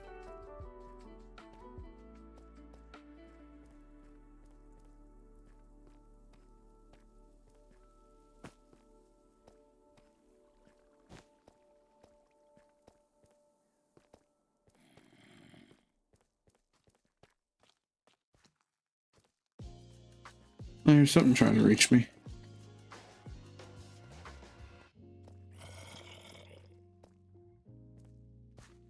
Not making a lot of progress, but it's trying.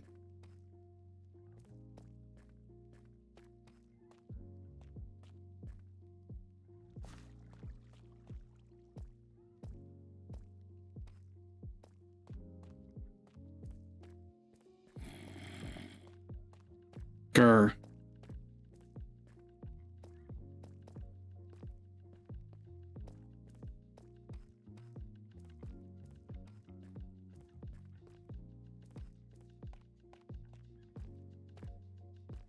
What am I up to? Presently exploring a little bit, but basic idea is I've made a fair few breakthroughs and big projects, and at this point I was kind of thinking about future stuff and getting some stuff put together for like collaborating with friends.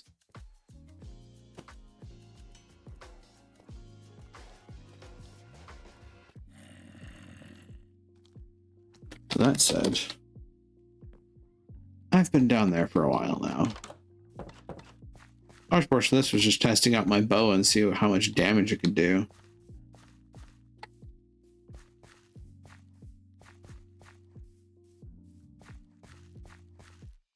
I need to get back into Minecraft again.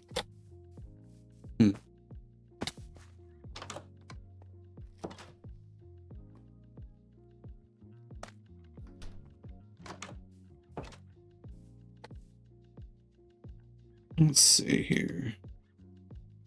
That reminds me, I got a couple of bric-a-brac to look at. Strikes with lightning, anyone dares attack the relic bearer. That sounds fun. Oh god. May take your suggestion and try modded. Yeah, modded tends to be pretty fun for me, especially at like you find a mod that does interesting things that interest you, and then you just kind of look into them and see how they work.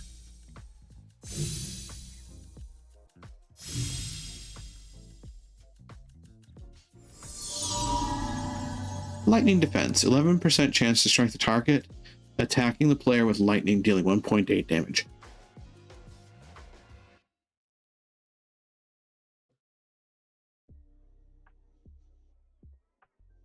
Oh god. This is going to be a big one.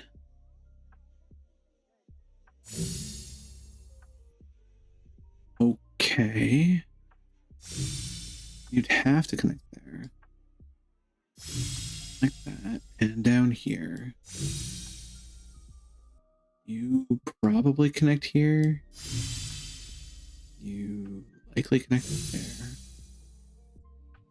You two. Oops.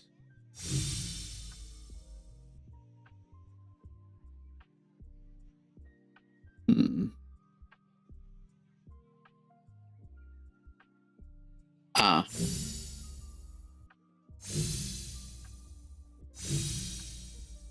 Like this. Some stuff you do confuses the fuck out of me. I might be able to learn how all your contraptions work. Exactly. I mean, like, that's really the large part of it. Like, the way I learned was exactly the same way that you're probably bound to. Is look at the mod, maybe look up some YouTube tutorials here and there. I will say all the mods has a really good quest book that will kind of give you some guidance on a lot of that stuff. All the mods 10 and 9 were really good about teaching the tech mods that I got into. At least getting started with them. There is some complicated stuff that comes beyond that, though. Complete resistance to lightning damage? Interesting.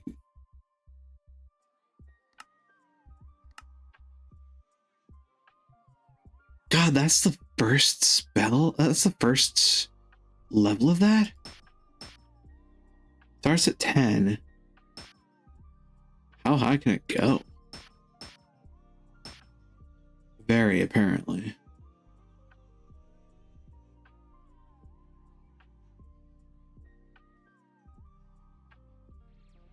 Interestingly enough, the damage Goes down with the chance going up. Suppose that kind of tracks, doesn't it?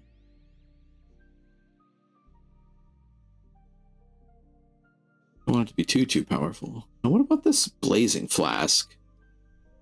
5 seconds of flight?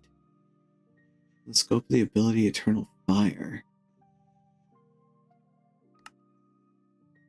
Using a relic on a block will create a restricted flight zone, the size of which depends on the amount of fire in a certain radius around the center. What? Use the opposite of the Nether mod. I don't remember the name of it. Portals with flowers and it's on the floor. That's the Twilight Forest. I think all the mod 10 has Twilight Forest. Pretty sure all the mod 10 has Twilight Forest. I'll double check to be sure though. What is this? Wait.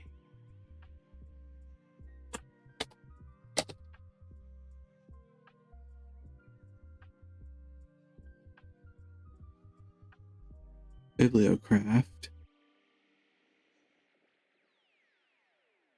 Yep, Twilight Forest is in here.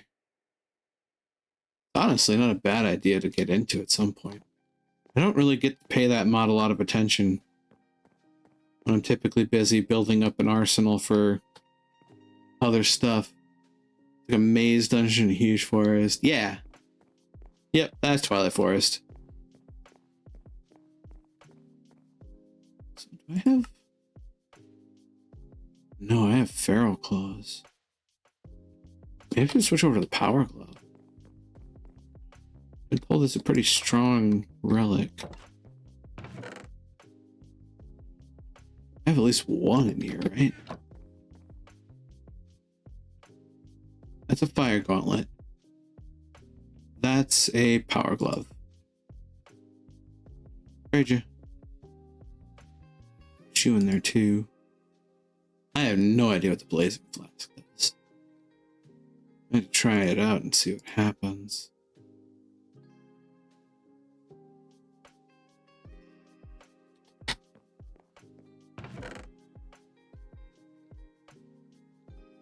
You are also getting some things added. That and that are going in here. That gets put back. That gets placed in here.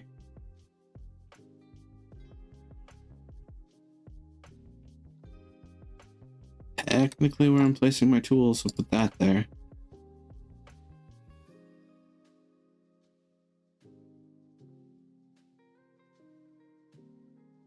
I'm not quite sure I get what this thing is meant to be doing.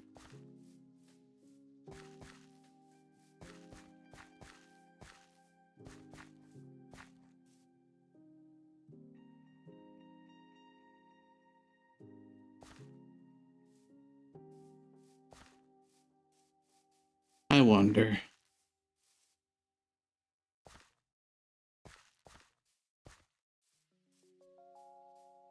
This be more useful in the Nether.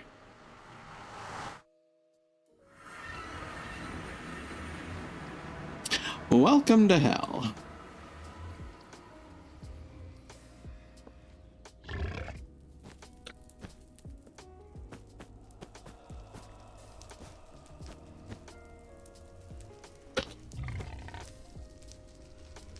Hmm.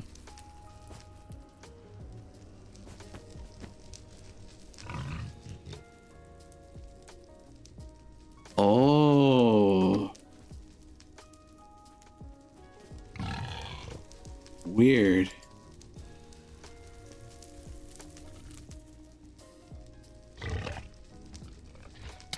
Yeah. Oh, weird.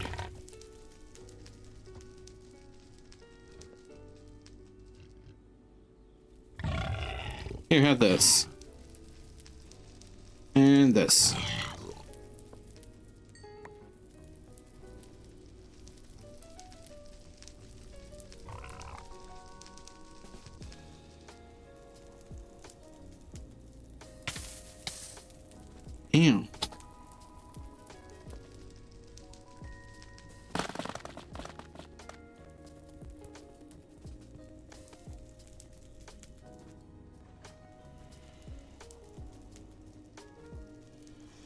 Huh.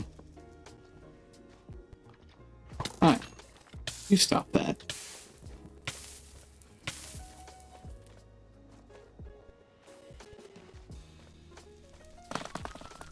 So what about here?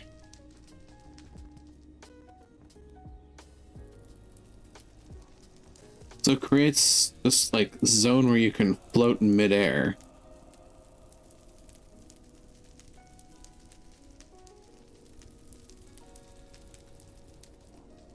Using the relic on a block will create a restricted flight zone, the size of which depends on the amount of fire in a certain radius around the center.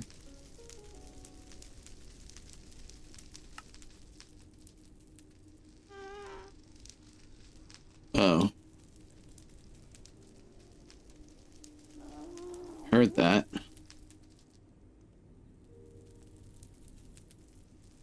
Where are you? Found you.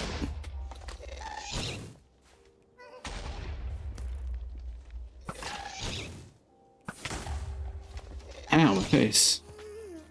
Stop blowing up my face. Gotcha. I heard that.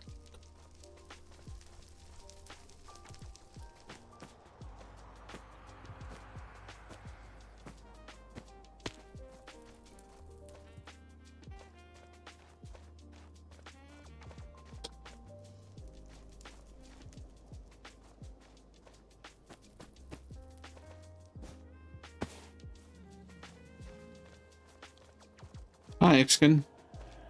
How's tricks?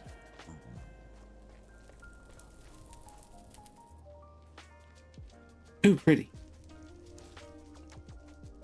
I need bone blocks for things, actually.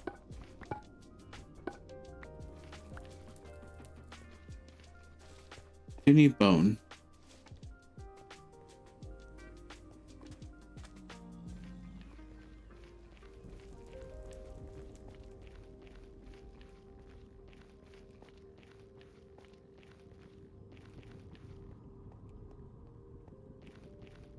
I see a piglin running away.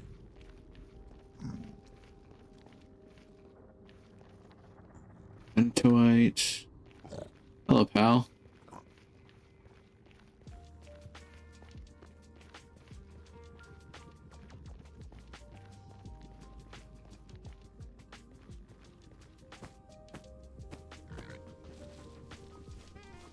Ooh, this place is bright.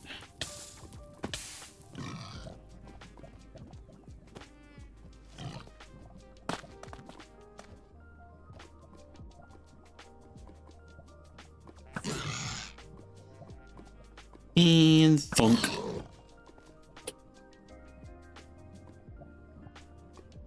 So this actually, this doesn't work with lava. It's specifically fire blocks.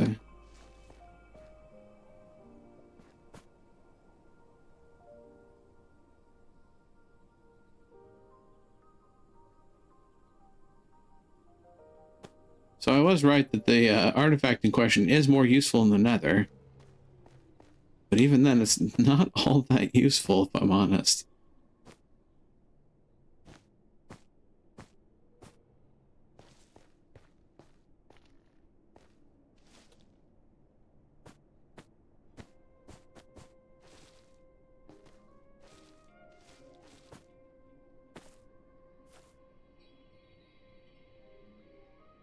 Angry hogs.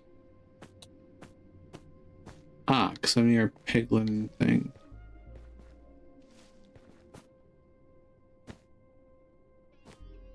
Piglin construct.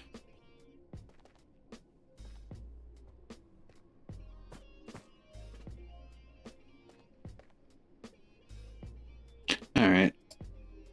Oh. Huh. What's the hell for it? Redstone, a quarry. Portal home is that away.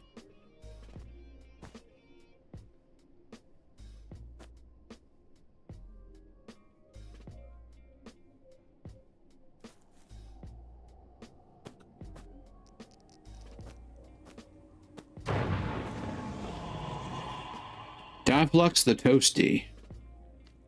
I bet.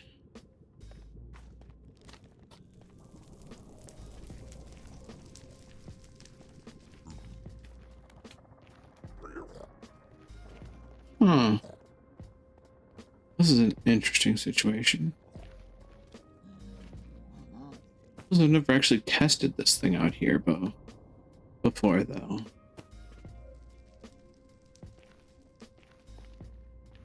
Huh. Fascinating.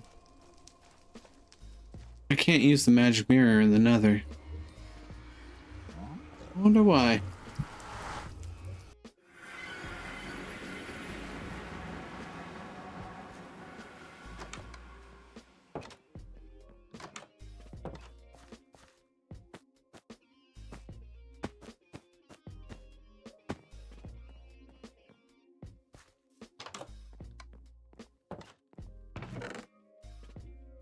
Here, hold this. And while I'm at it, I'm okay with that.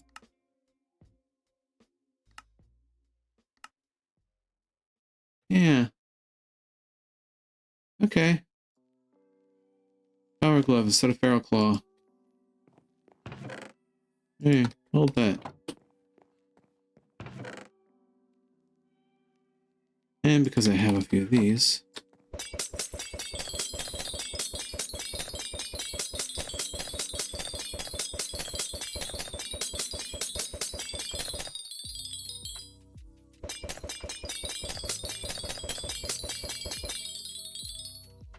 That'll be enough of that.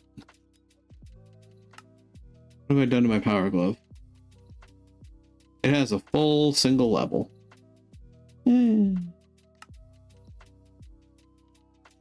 Oh dear.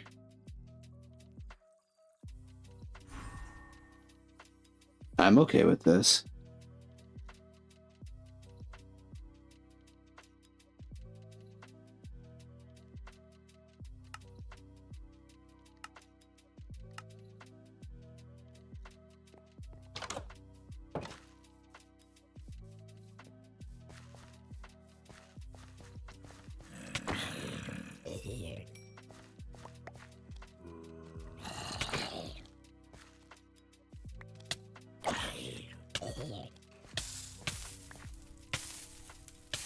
Keep running into my own damage.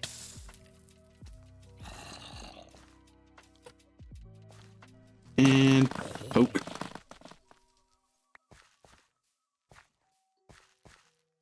And poke.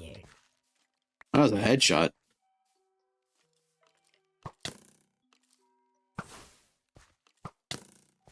I don't have MP.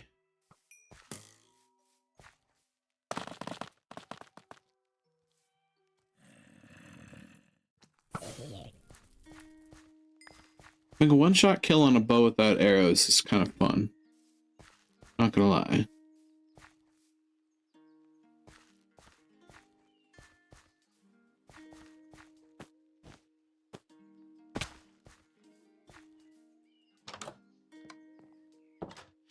Alright, let's get back to that thing where I actually start thinking about stuff again. I need to put some stuff away.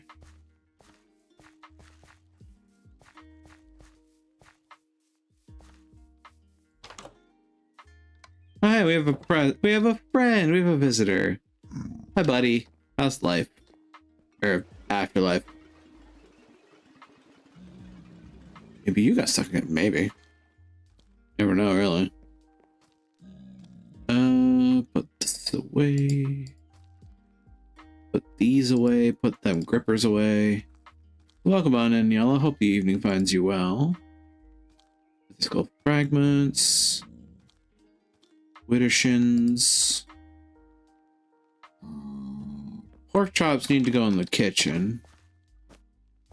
And beans don't burn on the grill.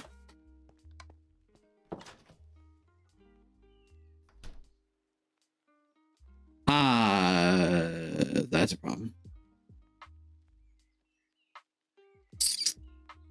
So F3T reload textures. This is gonna take a bit. Yeah, it's a known issue. Right up there with Silky not working, unfortunately. Silent Silky doesn't work for our present iteration. Yeah, this is ATM 10.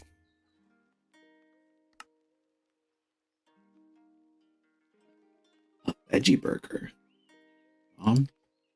Humph. Back when I went over to the friends server instance instead of single player.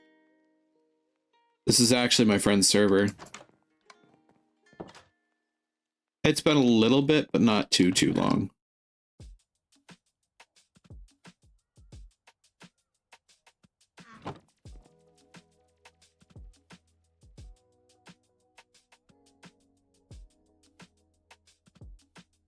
If you need help, by all means.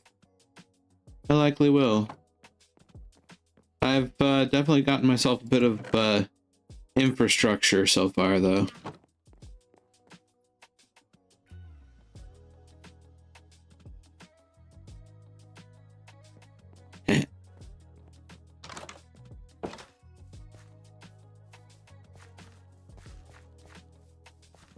Let's see about doing some terraforming.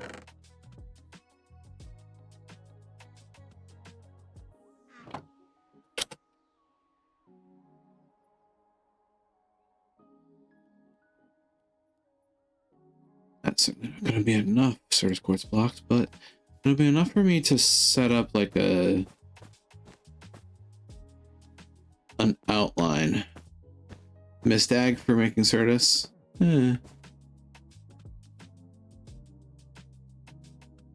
Need to get more into it, but I've been sidetracked, waylaid by other projects. Hello. Wait a minute. Ooh. You know, this place has some promise. Yeah.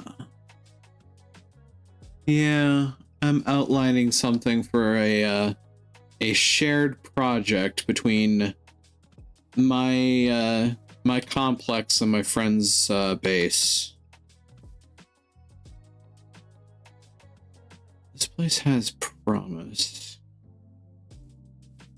Olive tree. I have an olive tree over in my place.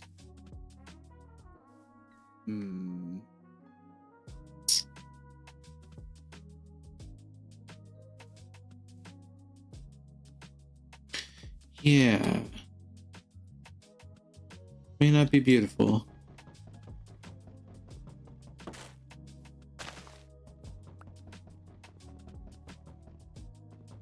Oops.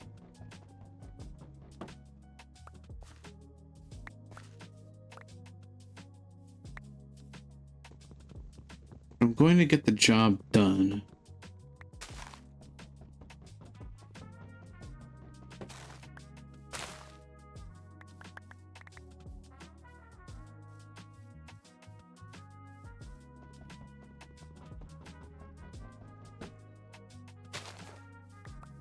There's terraforming to be had here.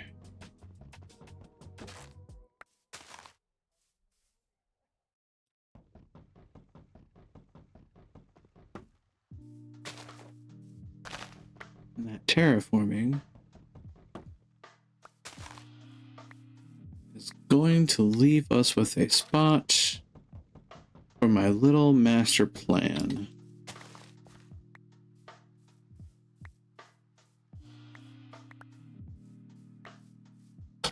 And very little inventory space to set it off.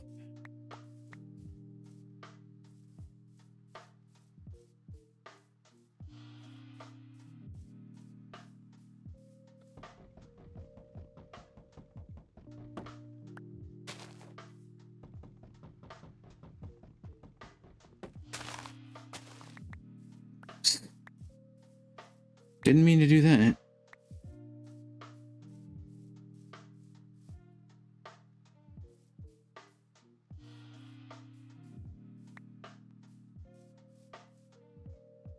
Alright, what am I throwing away?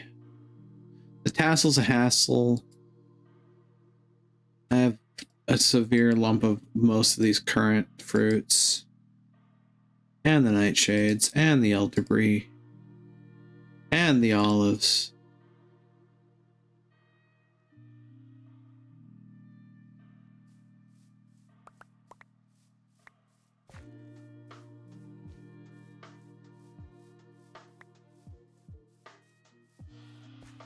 Yeah.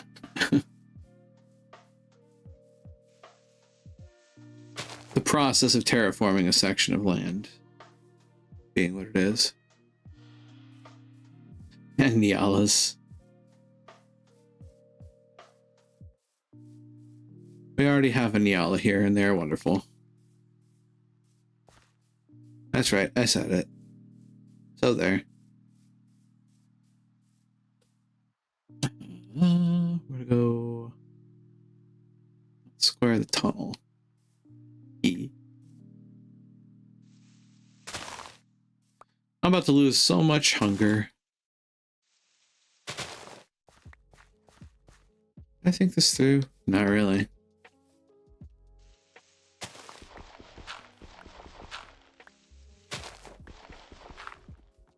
This might look ugly as sin. Speaking of ugly as sin, would you like to stop pushing me?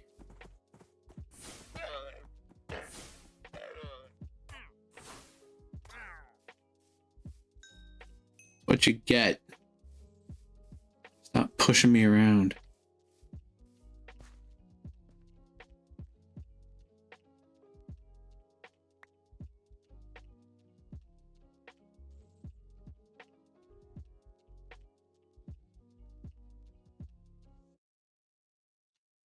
Traveling salesmen would do well to avoid me,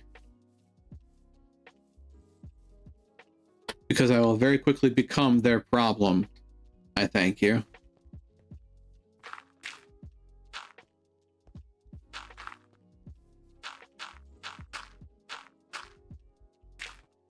We're gonna go to about yay.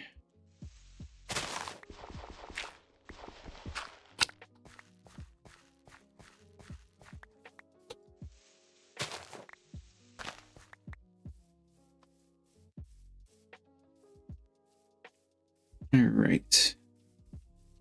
So other things that are going to happen. So we're going to go ahead and work on filling in this.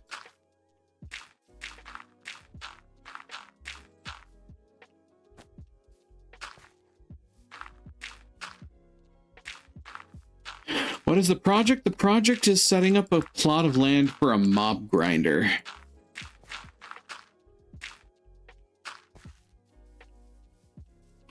Requires just an open little lump of land.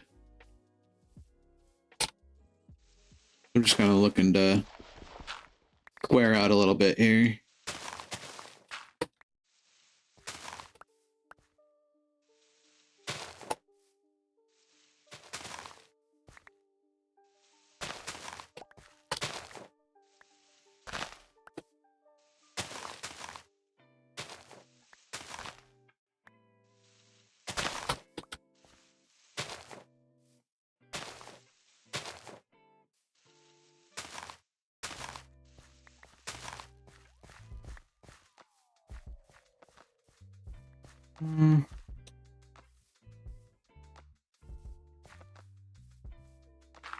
Probably do with extending this a bit.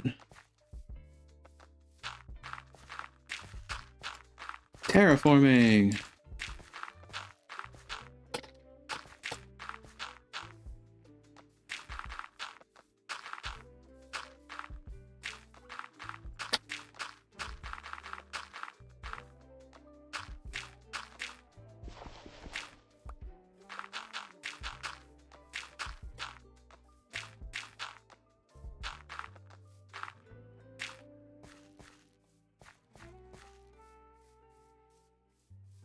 Now, there was one that I was looking at online. I remember this.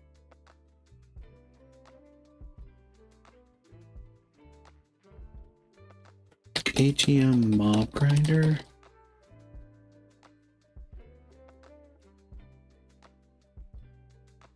What did he wind up doing? As you progress to the 1, 2, 3. Okay. I'm gonna try and recreate this shape that Duder Pants uses here. And from what I understand, it is actually should probably have it facing out this way. Yeah. So Duder Pants does 1, 2, 3, 4, 5.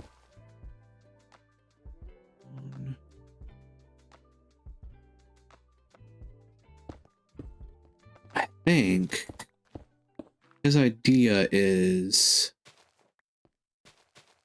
like so.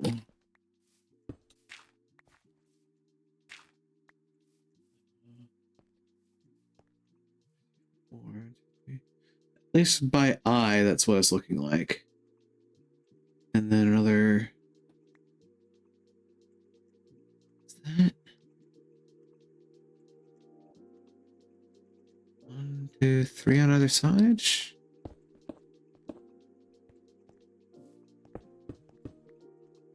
on either side. I have this right.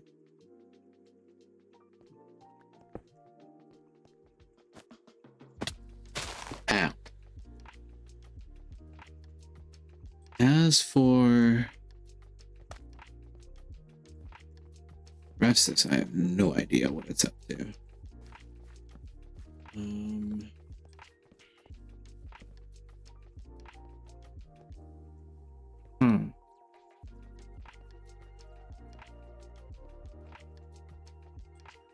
Well, what would the combined length of this be? It'd be 1, 2, 3, 4, 5, 6, 7, 8, 9, 10, 11, 12, 13. It looks kind of square at the back edge. So 1, 2, 3, 4, 5, 6, 7, 8, 9, 10, 11, 12, 13.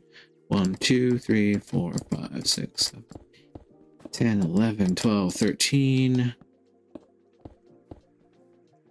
4, 5, 6, 7, 8, 12, 13. So this is apparently the base shape of the structure that Duder Pants uses for his mob farm.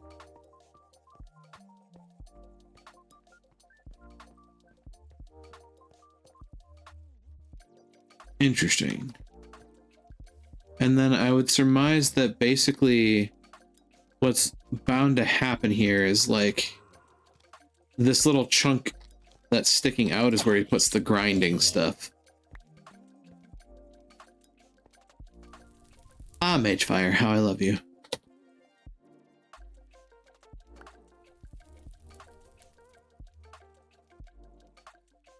Who needs to worry about Magefire? It never spreads.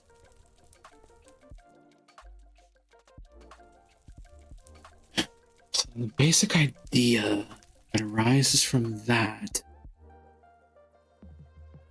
is that all of this is going to be like mover floor, which then leads into Grindamatron stuff and spit stuff out here. Trick being, we don't really have any of the wherewithal to build most of this stuff yet. Though, I think part of that is really just doing the research and setting up the materials that we get from my Minermatron, which, by the way, just make sure you want drops from mobs if killed by a player. There's lots of ways to do it. There's some items that won't drop if not killed by a player. That's true. You have to do water pusher and spikes. That's true. I also know about, from this guy's video, he does entity conveyors.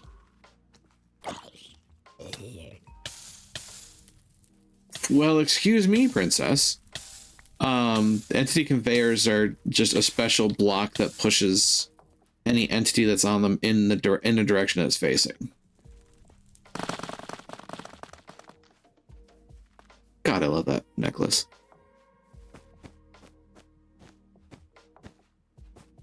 It's actually something that I want to show. Something I want to show you, Niala. And it's absolutely not very well powered, but it's there and effectively working. Although not working effectively.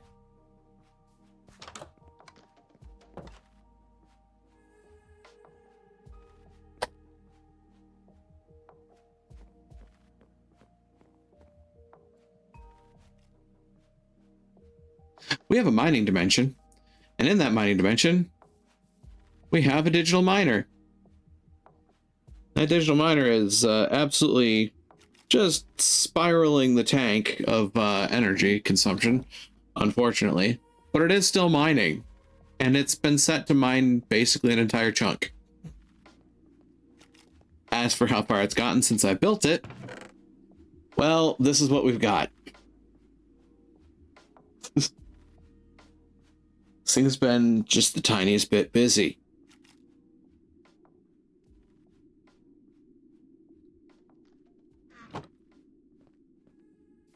And to top that off, coming down here, you can see it's gotten pretty far. Cannot mine all the Modium Vibranium. Yeah, I know. Yep, I know all the Modium Vibranium, etc. can't be mined by this. As far as I understand it, the blocks will be left behind. At least I'm hoping that's the case. And from there, I can manually reach them and mine them. But if not, I also have my hands on a charm of all the Modium site, because yes. So I have manually gone around and dug up a few.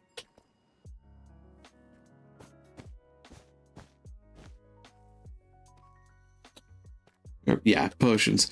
Yeah, that's what the charm does. It basically takes those 3 potions that you make and turns them into a charm that applies it as long as you have the charm active. But it has a durability. I've actually been wondering if I couldn't make a blood chest for it, but I don't know. Put a potion pylon. I would surmise you then had to be able to move the pylon itself in order to reconcentrate its effects.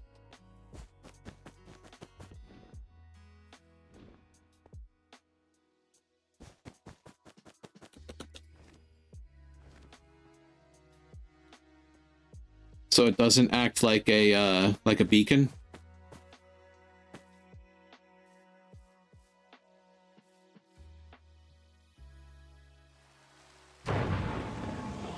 Vanrune's awoken nearby.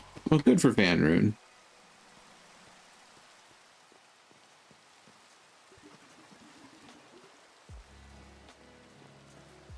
Charm effect. Until you take that or turn it off. I may have to look into that too.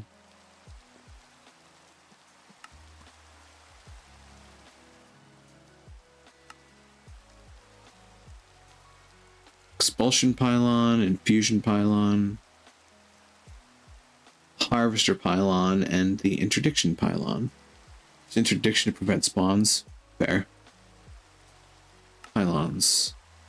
Polished blackstone. Don't let the size of the mod make you underestimate it.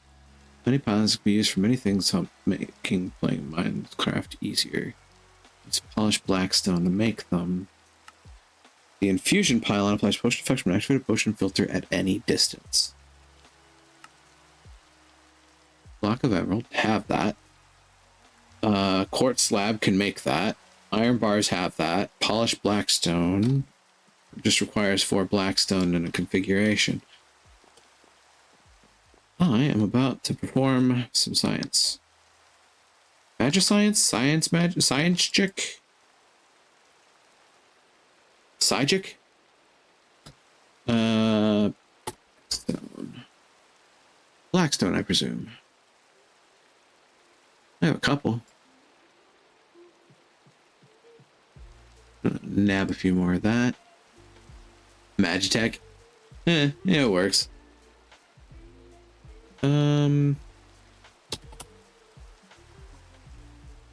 Oops. The emerald. Funnily enough, the block of emerald that I need is right here. My auto miner just kind of did that for me.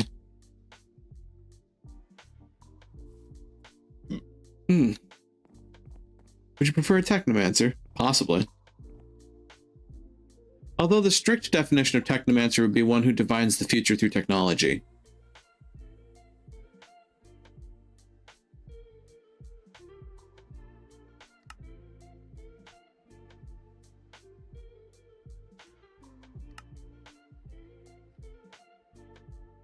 Here, hold this. And these. And why not these?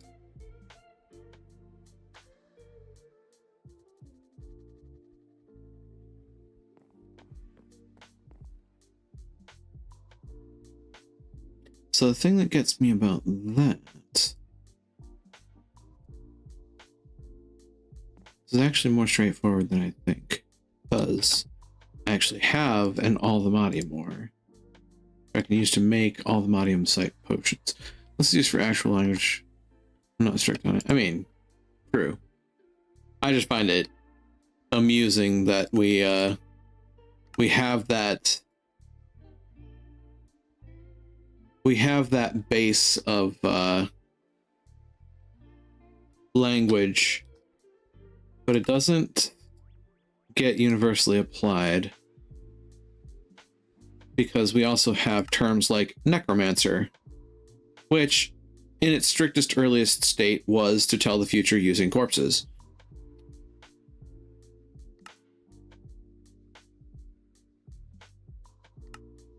It's several potions to complete a potion filter. Potion filter.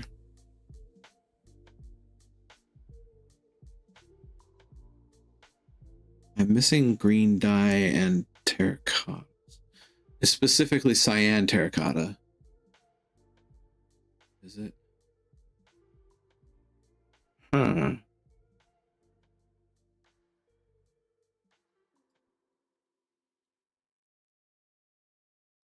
I have one Allthemadium Morsite powder. I'm going to throw that in there for now. This might actually be the moment that pushes me to make some stuff. Potion filter in your offhand. Drink a potion, right click to transfer the time and potion effect onto it. Huh.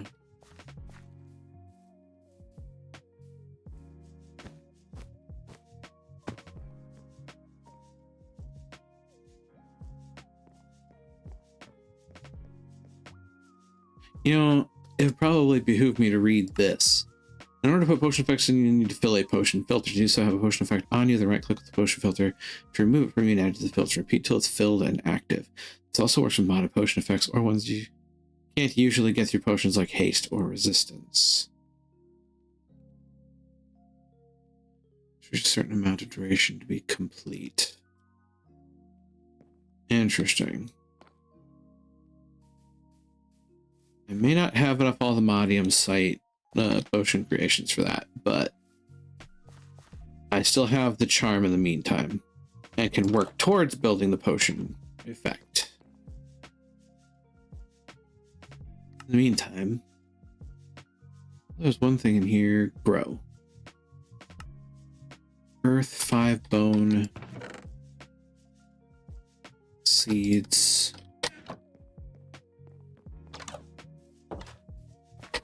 Okay. And then an earth essence. You get a spot of honor here.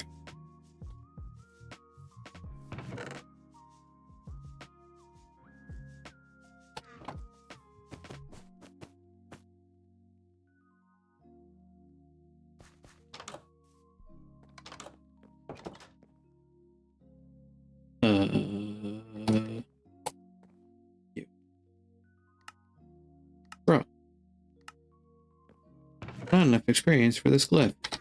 I can fix that. Not the artifacts and relics. Yeah, the relics have definitely been kind of wild.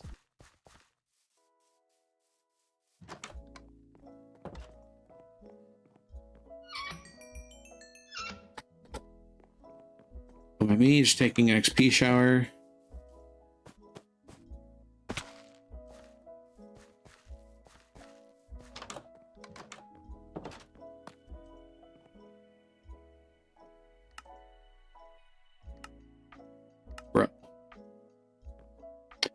Grow, expand, explode. Hope you get that reference, because if you do, kudos. Yep. Thank you. That's a glyph of grow.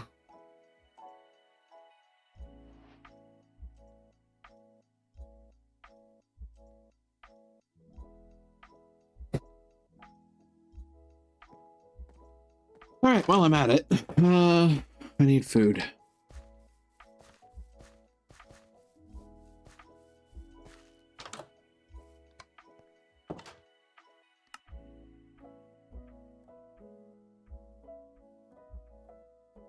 The grilled beef skewer. Nom nom nom nom nom nom nom.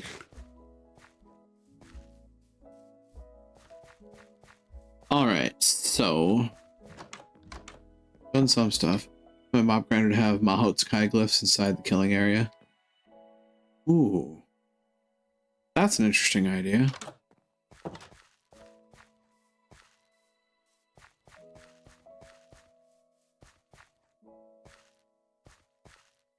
Oh yeah. That's just slime. Slime, right. Slime, iron, and redstone.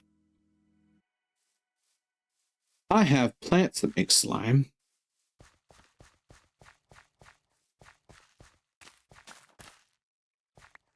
Namely, aloe. Aloe makes slime.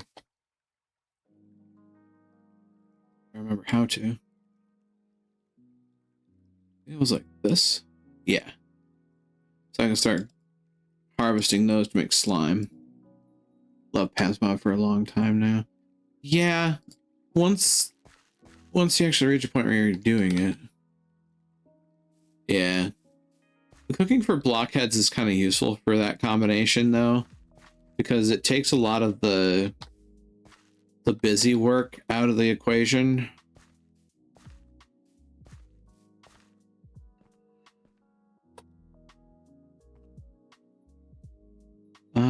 Let's see. My brain was braining at things. Those things were that I wanted to make specific objects, and in order to make them, I required specific things.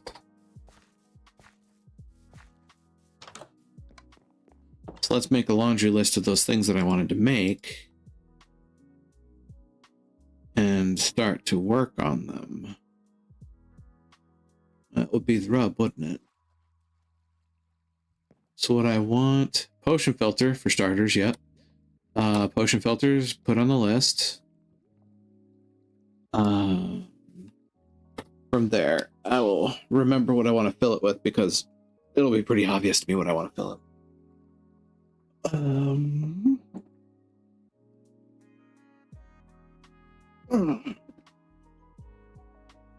Oh, God, my back needed that. Ever crack your back so well you just kind of slide out of existence for a split second? Yeah, that was that just now. Whew. All right.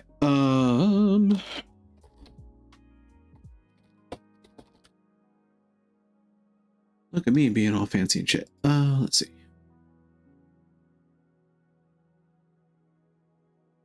So I slide my nerd glasses up real high. Air seeds. I mean, I could get the elemental seeds. Not that I use them for much. Inferium I already have. Stone. You'd be surprised how frequently you might want that.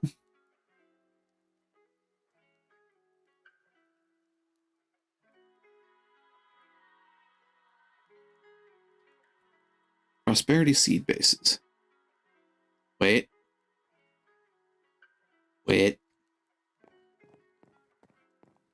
Alt. Hammer time. Ow. Stop, collaborate, and listen. Oh, now these prosperity blocks. Well, Navin's good. Drive for that? Oh, stone generation?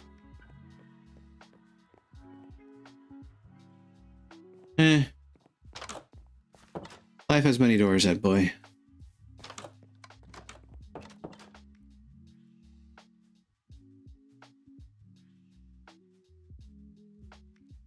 Let's those for some base. Infinity cobble. I mean, to be blunt, I also already have an infinite cobble generator over here by the alchemy setup.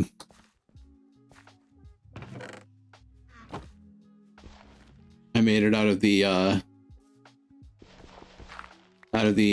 block generator from CobbleGen.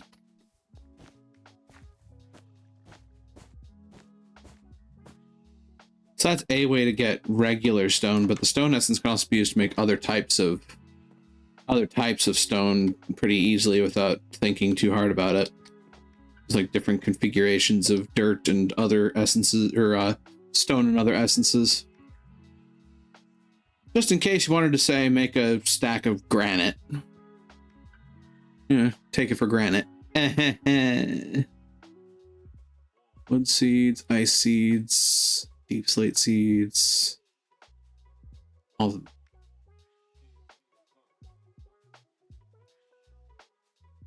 I should think so. Uh-huh. Ashshine Rend the Night has awoken nearby. Okay. Da, da, da, da, da. Azure Silver, Crimson Iron, Darkstone, Don't Shine, Intro. On this guy. Intro. What is intro? Intro Crystal. Extended AE. Huh. Something that I have never played with. Okay. Kiwi. Sky Steel. Another thing I've never played with. Unexplored Wood, Unobtainium, Vibranium, Nature, Dye, Nature Seeds. Nature Essence, right? I think this is a Nature Essence. Making stuff. Podzol, pumpkins, lily pads, saplings, some growables, kelp, mushrooms, Nilium,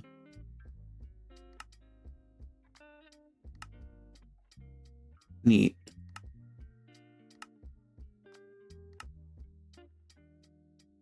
Well, if I had end essence, I could make chorus fruit with it.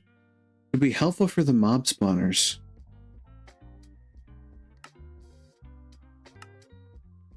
Ooh,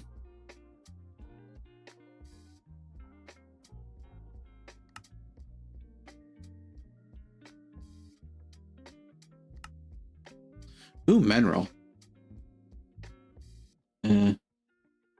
Still, nature's not one that I really care to grab. Of all things, dye seeds. Nether seeds, coal seeds.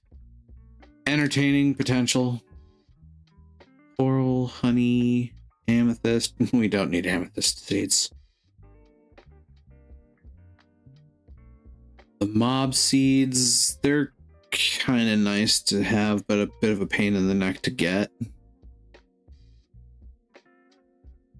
Don't need the silicon, the sulfur. Don't really need the metals. Grains of infinity. Meh. Marble seeds, limestone, basalt, mineral, iron. Definitely don't need iron or copper. Don't need redstone. Obsidian's kind of tempting just for the sake that I don't really have much in the way of Obsidian Gen. That's not the annoying manual process. Prismarine seeds, zombie seeds, skeleton seeds, paper spider, soldier spy, rabbit seed, tin, bronze, ink, brass, silver, lead, graphite, copper alloy, steel leaf, skystone, gold, lapis lazuli, or lapis lazuli. Experience seeds literally grows on trees. Breeze seeds. Breeze? Hmm.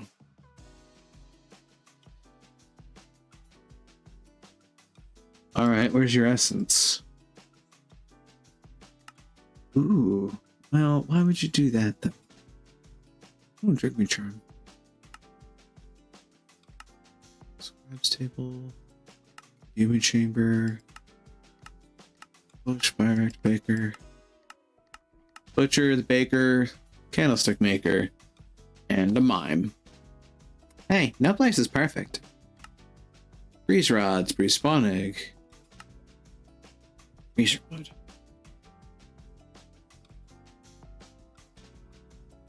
That's kind of cool.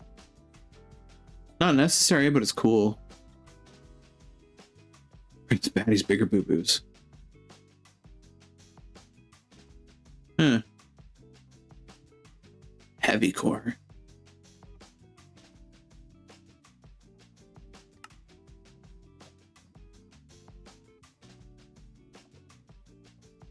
Ooh.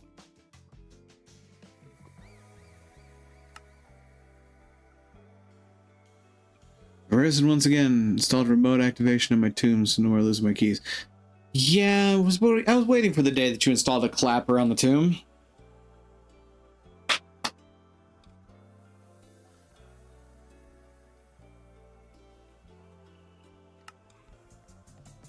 Ocean of wind charging. Neat. It's not so much that somebody told me your plans as much as I just kind of independently came up with the thought. I'll put it like that. Steel leaf, ironwood. Where was I? I was at Breeze. There. Blaze, Ghast, Enderman, Steel, Nickel, Constantan, Electrum, Invar, Uranium. Yes, I'd love to grow uranium in my garden. It's a good thing. Ruby seed, Sapphire, Peridot, Solium, Hop Graphite, Solarium, Dark Steel, Pulsating Alloy. Don't really want to think about why it's pulsating. Glowstone, Refined Obsidian. Just do ME drive because it doesn't require storage. The process has just kind of been built up over time. Fluid seeds, steel seeds, blazing crystal, diamond, emerald, netherite. Tempting. Wither skelly, platinum, iridium, derium, elorium, cyanite, niotic crystal, spirited crystal, granite, nether star.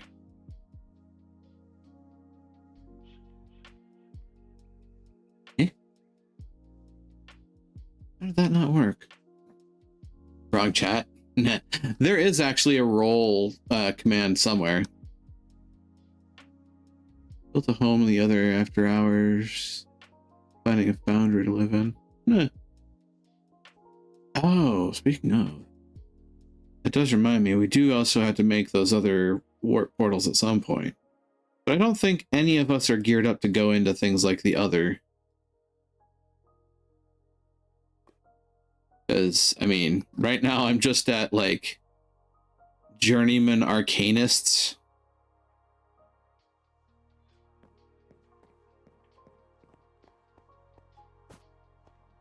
There's one thing that I will say about tech mods versus magic mods, is that their gear just gets absolutely fucking ridiculous, and magic gear just doesn't tend to scale the same. Plenty's that means your main storage you want, Certa seeds of all kind. I added the YAML for async. Yeah, I saw that. You're doing Jak and Daxter. Looking forward to it. I added my 3 today. Spring Shoes, Max Cloud, and a bottle. You will not have to worry about any mobs. You have a point. Oh, that reminds me. I recently made a spell called the Self Yeet. Watch this.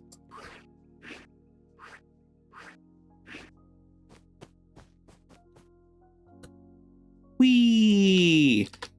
Boing! Boing!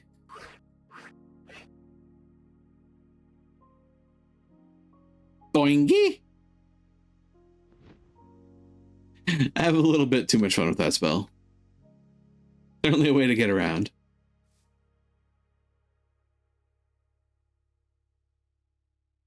I fine-tuned it differently.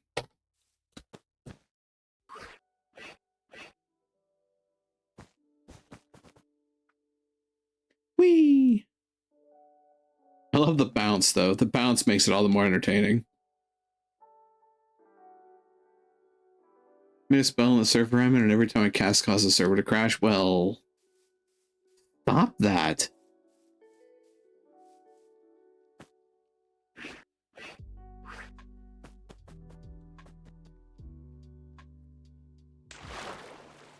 Sploosh. So forbidden from casting it and stopped after the first time.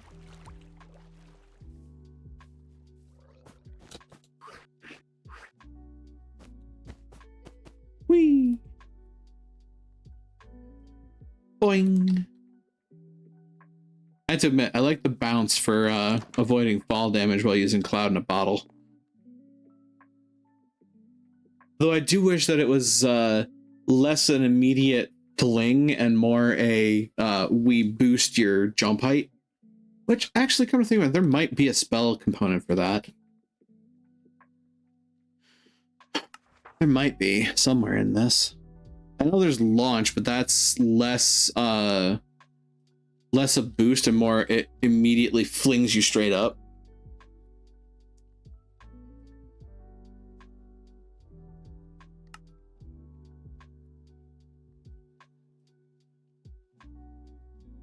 Gravity causes blocks and entities to fall. When augmented with extended time, will have their flight disabled to obtain the gravity effect. While affected with gravity, entities will rapidly fall and take double falling damage. Ouch. That's the opposite of what I want. Phantom Grasp. Resize. Wind Shear. Should play Minecraft together sometime. Indeed. This is a different friend's server, which I'm not going to give the address out to, especially on stream, because I don't want to potentially cause invasions, but... yeah. By the way, do you have the Fire Ward ring? No, I have the Poison Ward ring. Yeah, no Griefers. I also have Charms of Shielding and Recovery, which I don't use, and probably should.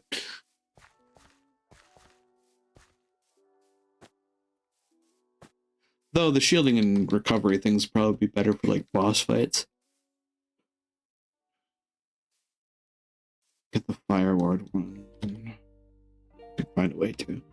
I went through the seeds. There's really only a couple that I'd really want. Netherite's tempting. There.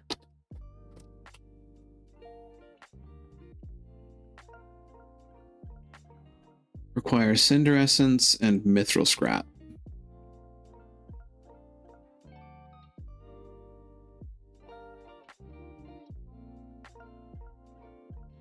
Requires me to kill a Ancient Knight. Get Cinder Essence. That was the choke point for this. Let me know when we can talk about MC. I'm considering joining you if you'll have me.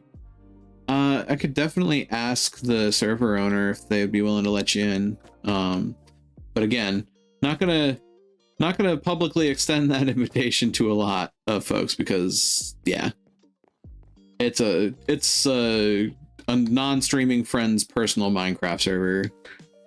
Boost your health, work on a modifier to collect hearts through bobble hearts. Yeah. I should do that. I've also been just doing the Spice of Life hearts.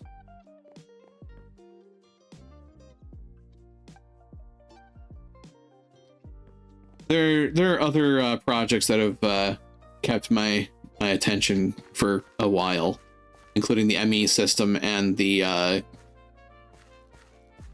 tier 3 ore processor that I've got clunking around in my alfresco machine hut here. Yeah, this is tier 3. This monstrosity basically turns 1 ore into 4 bars. Actually, it's probably more than that at this point.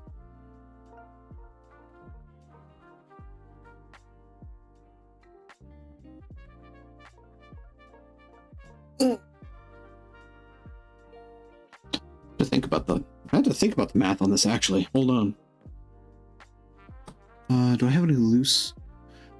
No, but I can use it as an example. If I take a full iron ore, for example, and I put it in the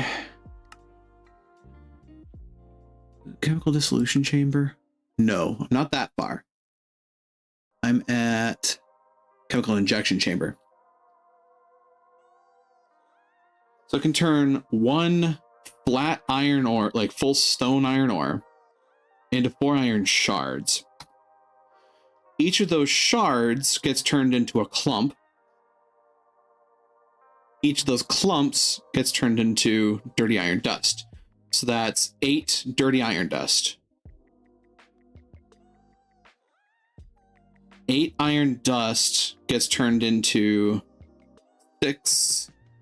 Well, 8 dirty iron gets turned into 6 clean iron. And each of those can then get turned into a bar. So it turns 1 stone ore into 6 bars.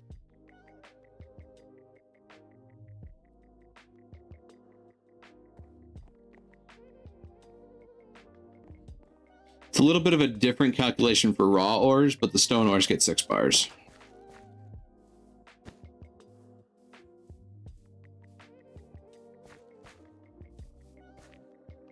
Put my temp base to a different realm. We're now home at the foundry. I mean, a large portion of this was me actually just learning the tech mod to begin with.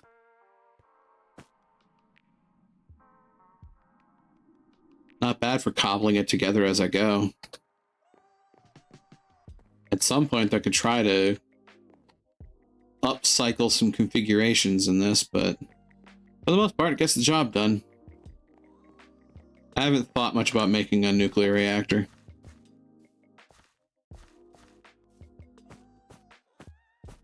And honestly, that's like technically a second iteration. My first iteration was back when I was on ATM 9, and that was just doing the base tier 1. So going from tier 1 to tier 3 in one redo is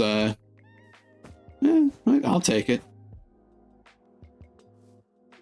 All right. My actual present mission is dye agglomerate, which requires me to make weird colors. If I want to make, say, 4 dye seeds, it means I need 16 agglomeration. Cyan's a combination of blue and green. Rebuild my reactor because there was a reason on base. It was called temp base. Yeah, that's fair. Blue and green. I can get blue. Actually, my neighbor has green. They have a cactus. They have a cactus grower. I have pink.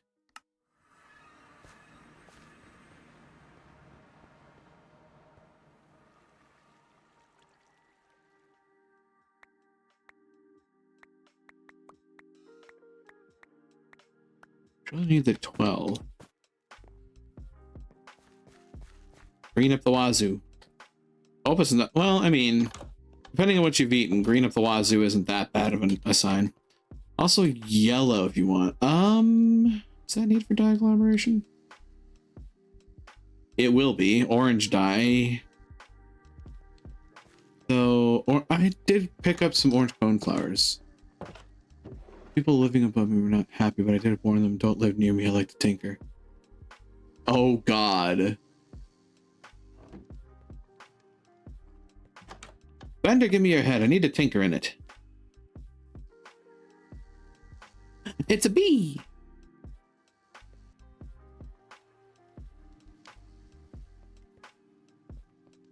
Probably the only time you'll get that cute reaction out of me about being near a bee. Wasn't as far along as I am on my own server. I think about requesting to join because I like active servers. Eh.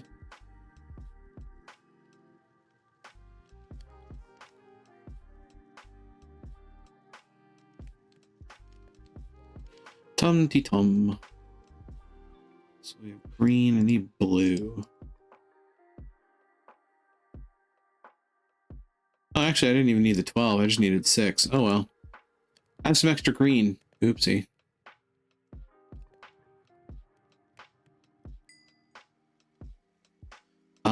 I can make pink pretty easily.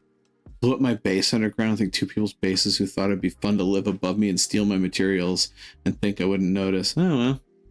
I suppose karmically they got their just desserts there, huh? Steal my materials? Here, have some nuclear fallout. You wanted uranium, right? Have some uranium. Have more uranium. You don't need any more uranium? Have more uranium. The going out of business sale and uranium is involved. Whee! Pink, and then what was the other one? Cyan. But one rule is always willing to share, but take within reason. I mean, yeah, ultimately, as considering how close I am to my friend's base, at this point, we've effectively built a conversation around just sharing the materials. On top of the fact that I have that auto miner in the mining dimension that's giving me just ridiculous amounts of anything that I could really care to grab. We tend to play space communism on the server. Yeah, we really do.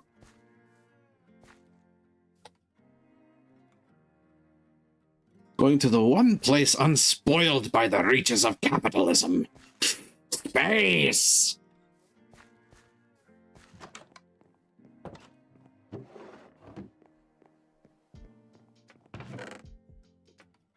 But yeah, I definitely also understand the take within reason, because, like, yeah, sure. I could also just walk over to Innistrad base and just grab, like, all of their super rare shit and come back over here. I'm not going to do that, though. Hard part's finding people that understand within reason. Does the mining dimension reload itself?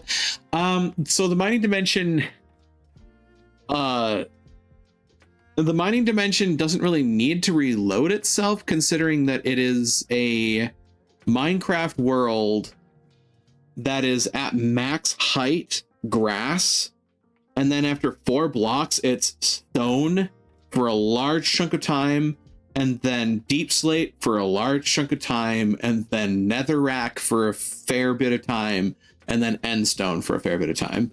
Like, it's a lot of rock, and it also bumps up the ore generation to begin with, so a lot of stuff that would be only seen in like 1 or 2 block clumps can be seen in like 3 to 4. And don't get me started on some of the coal veins you can find in there. You could basically turn them into a house after you dig them out. Which is why I air quotes accidentally blew them up after robbing them as payback. I mean, hey.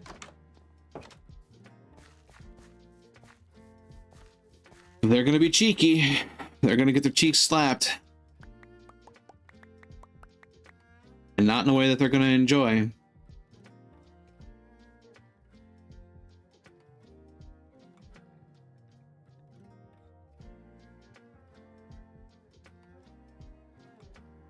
Alright, I have the wherewithal to make the cyan dye I need. What's the other one I need? Orange? No. Pink? No. Lime. Oh.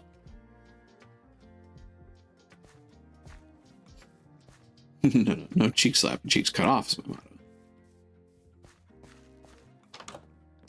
I just flashed. Zverin, I just flashed back to Trunchbull in Matilda. Use the rod, beat the child. That's my motto. Terrific motto.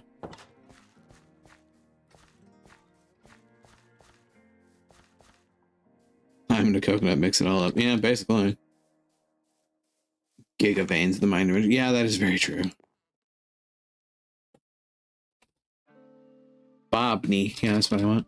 I need Bobney meal. 1, 2, 3, 4, 5, 6. Will that work as is, or do I have to actually turn it into... Well, that'd be too easy, wouldn't it? 1, 2, 3, 4, 5, 6. Blech. So we have you, we have you, we have you, and we have you. By agglomeration. Yippee. Side note. You want to find the infinite ham? Yes, I do. The infinite ham, the infinite beef, one of the two, or both. Dye seeds. 1, 2, 3, 4. That did not work out to my benefit. Heck. I don't have seeds in there.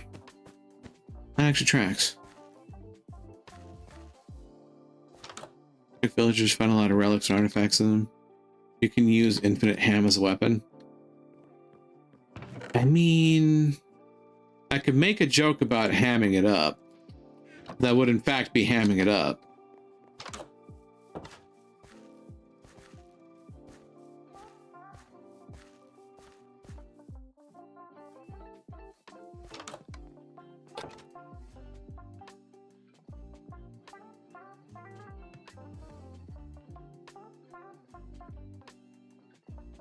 Does damage based on your satiation.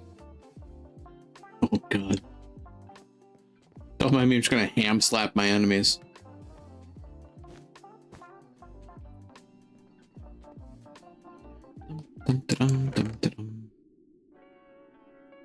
Not you.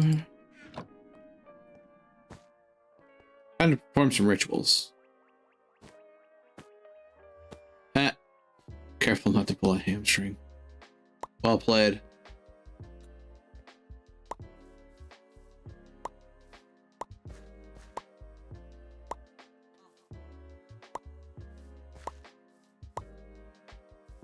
Up. Ta-da.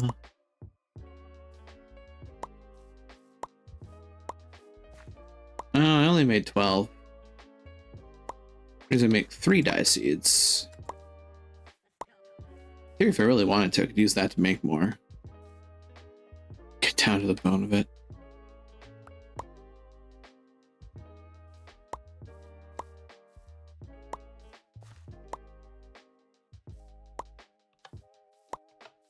I mean, I'd consider it some pork barrel policies, but it's a bit wild.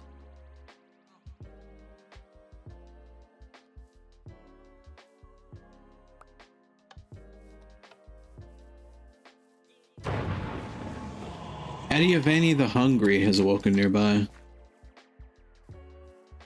Hungry, huh? Oh, it's a meeting, isn't it? After hamming it up, you have a bone to pick with the mobs. You're not wrong. Wouldn't want to hog it all. That either.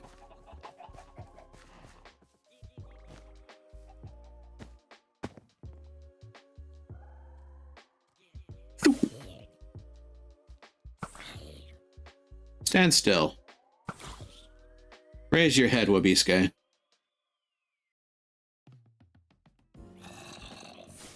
A gift for you. Twice, no less.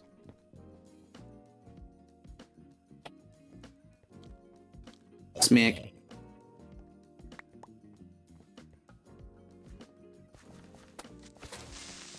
I've got magic. Yes, I do.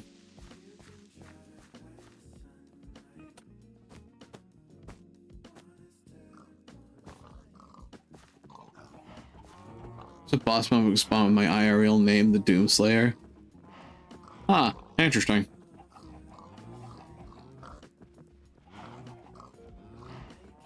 The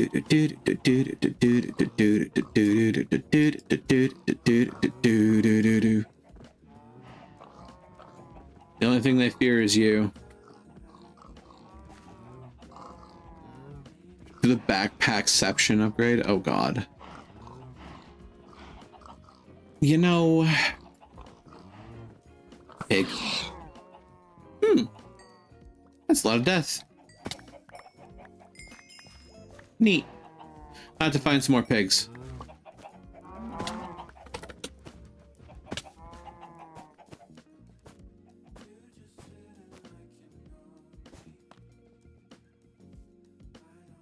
That said, it'd be funny if I got the eternal ham out of that.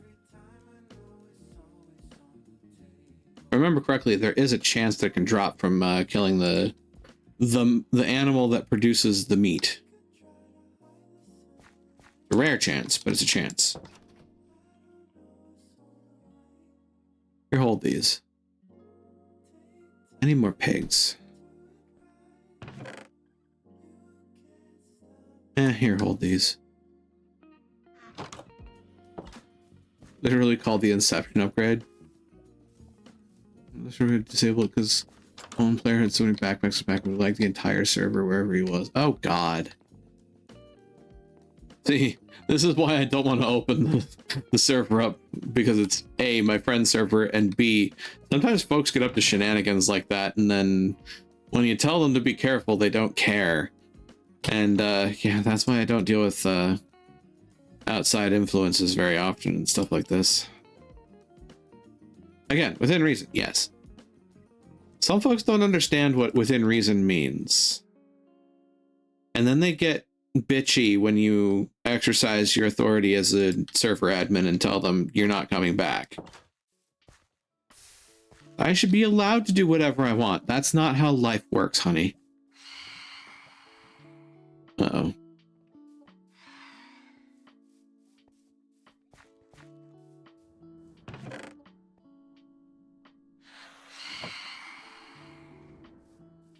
I think they're trying to communicate. What are they trying to communicate? Ah! Is it working? No.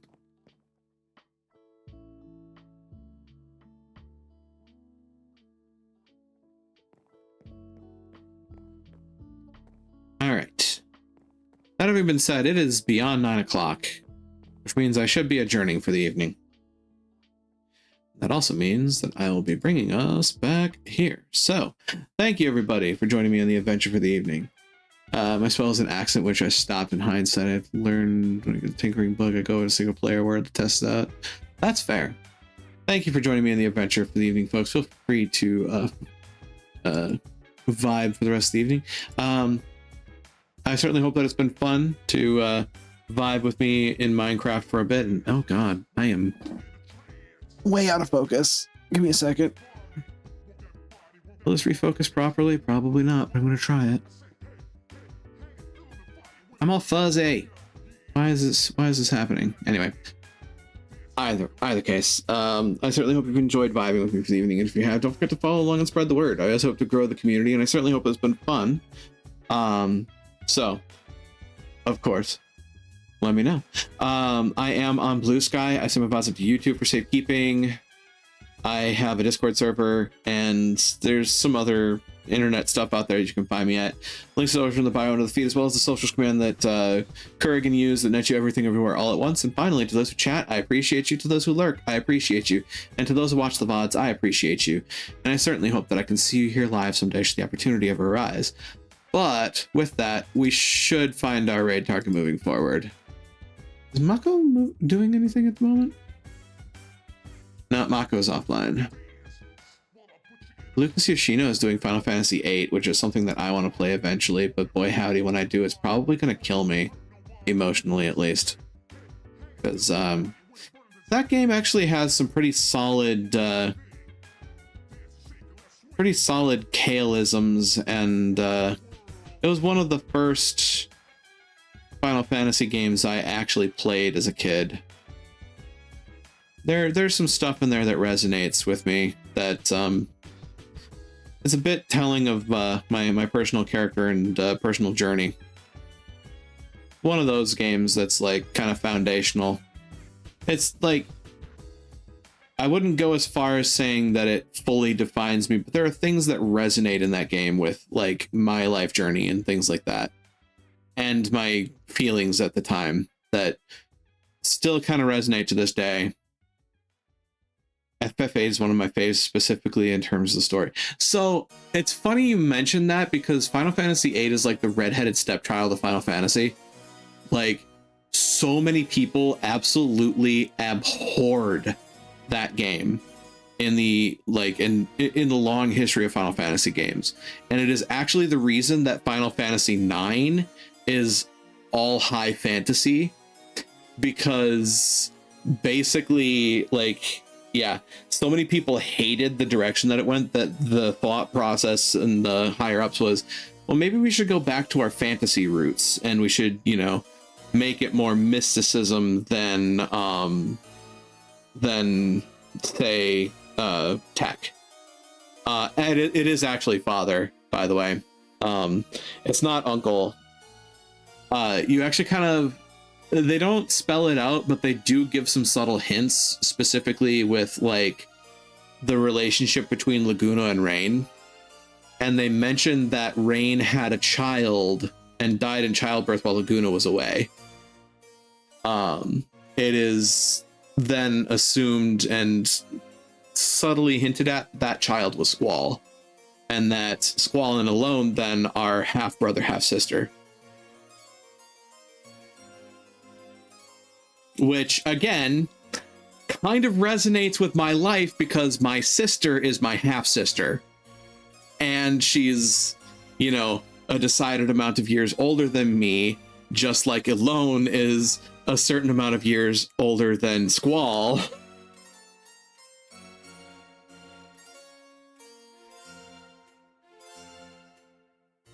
Squall was whose brother? Alone's. Because she's the little girl that Laguna is taking care of alongside Rain when he's in Windhill.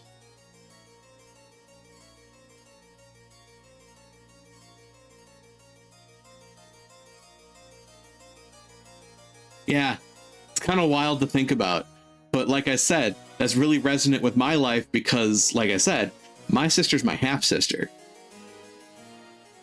So similar family structure there, which definitely doesn't help the whole "this I'm all alone" cutscene not hit like a fucking ton of bricks. Anyway, moving on.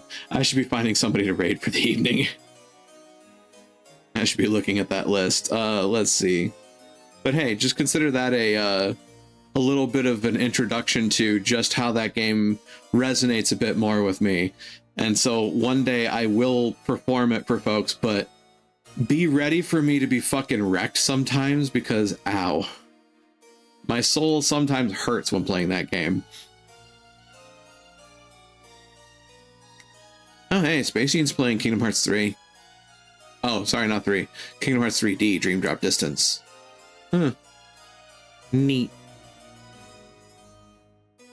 What else is going on around here? Got Shia Bun doing Dreamcore. We have Whiskey doing Subnautica. Ah, Subnautica. I should just do a for fun playthrough of Subnautica sometime on stream too. Y'all can watch me freak the fuck out over Reaper Leviathans and Ghost Leviathans.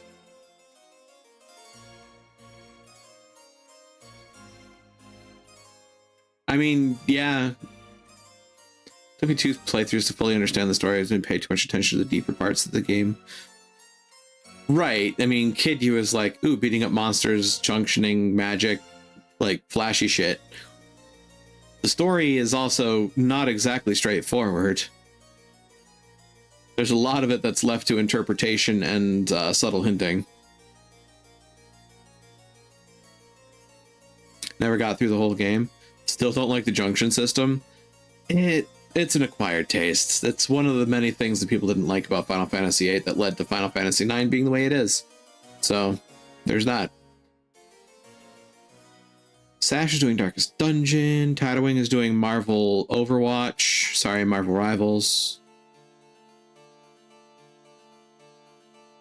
Overwatch with Iron Man. Final Fantasy VI was definitely an opus. I'll give you that. And then there's Final Hallway. I mean, Final Fantasy 13.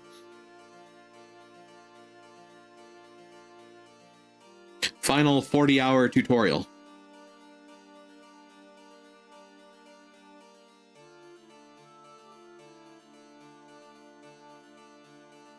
Final Fantasy 15. Though I will give them some props on their dungeon design, because they didn't rely on procedural generation. It meant that they could make something a bit more tailored to the location, and it definitely made the dungeons memorable, even if they are not like infinitely replayable. A painful playthrough of the Lightning Trilogy. Oh, I can imagine. I can imagine the emphasis on painful there, unfortunately. What's RT up to? RT's doing board games. Red Flash Drive's playing Stray. How long has RT been going?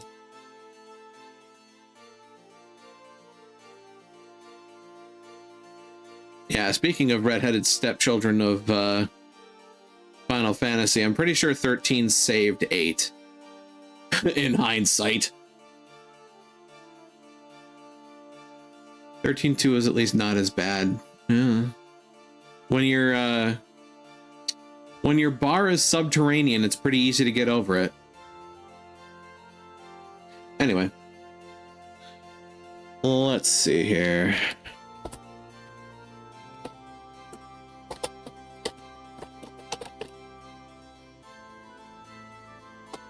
Here's our raid message for the evening. Feel free to copy it up and paste it down as we make our way over to RT, a wonderful bean who is presently playing board games with some friends.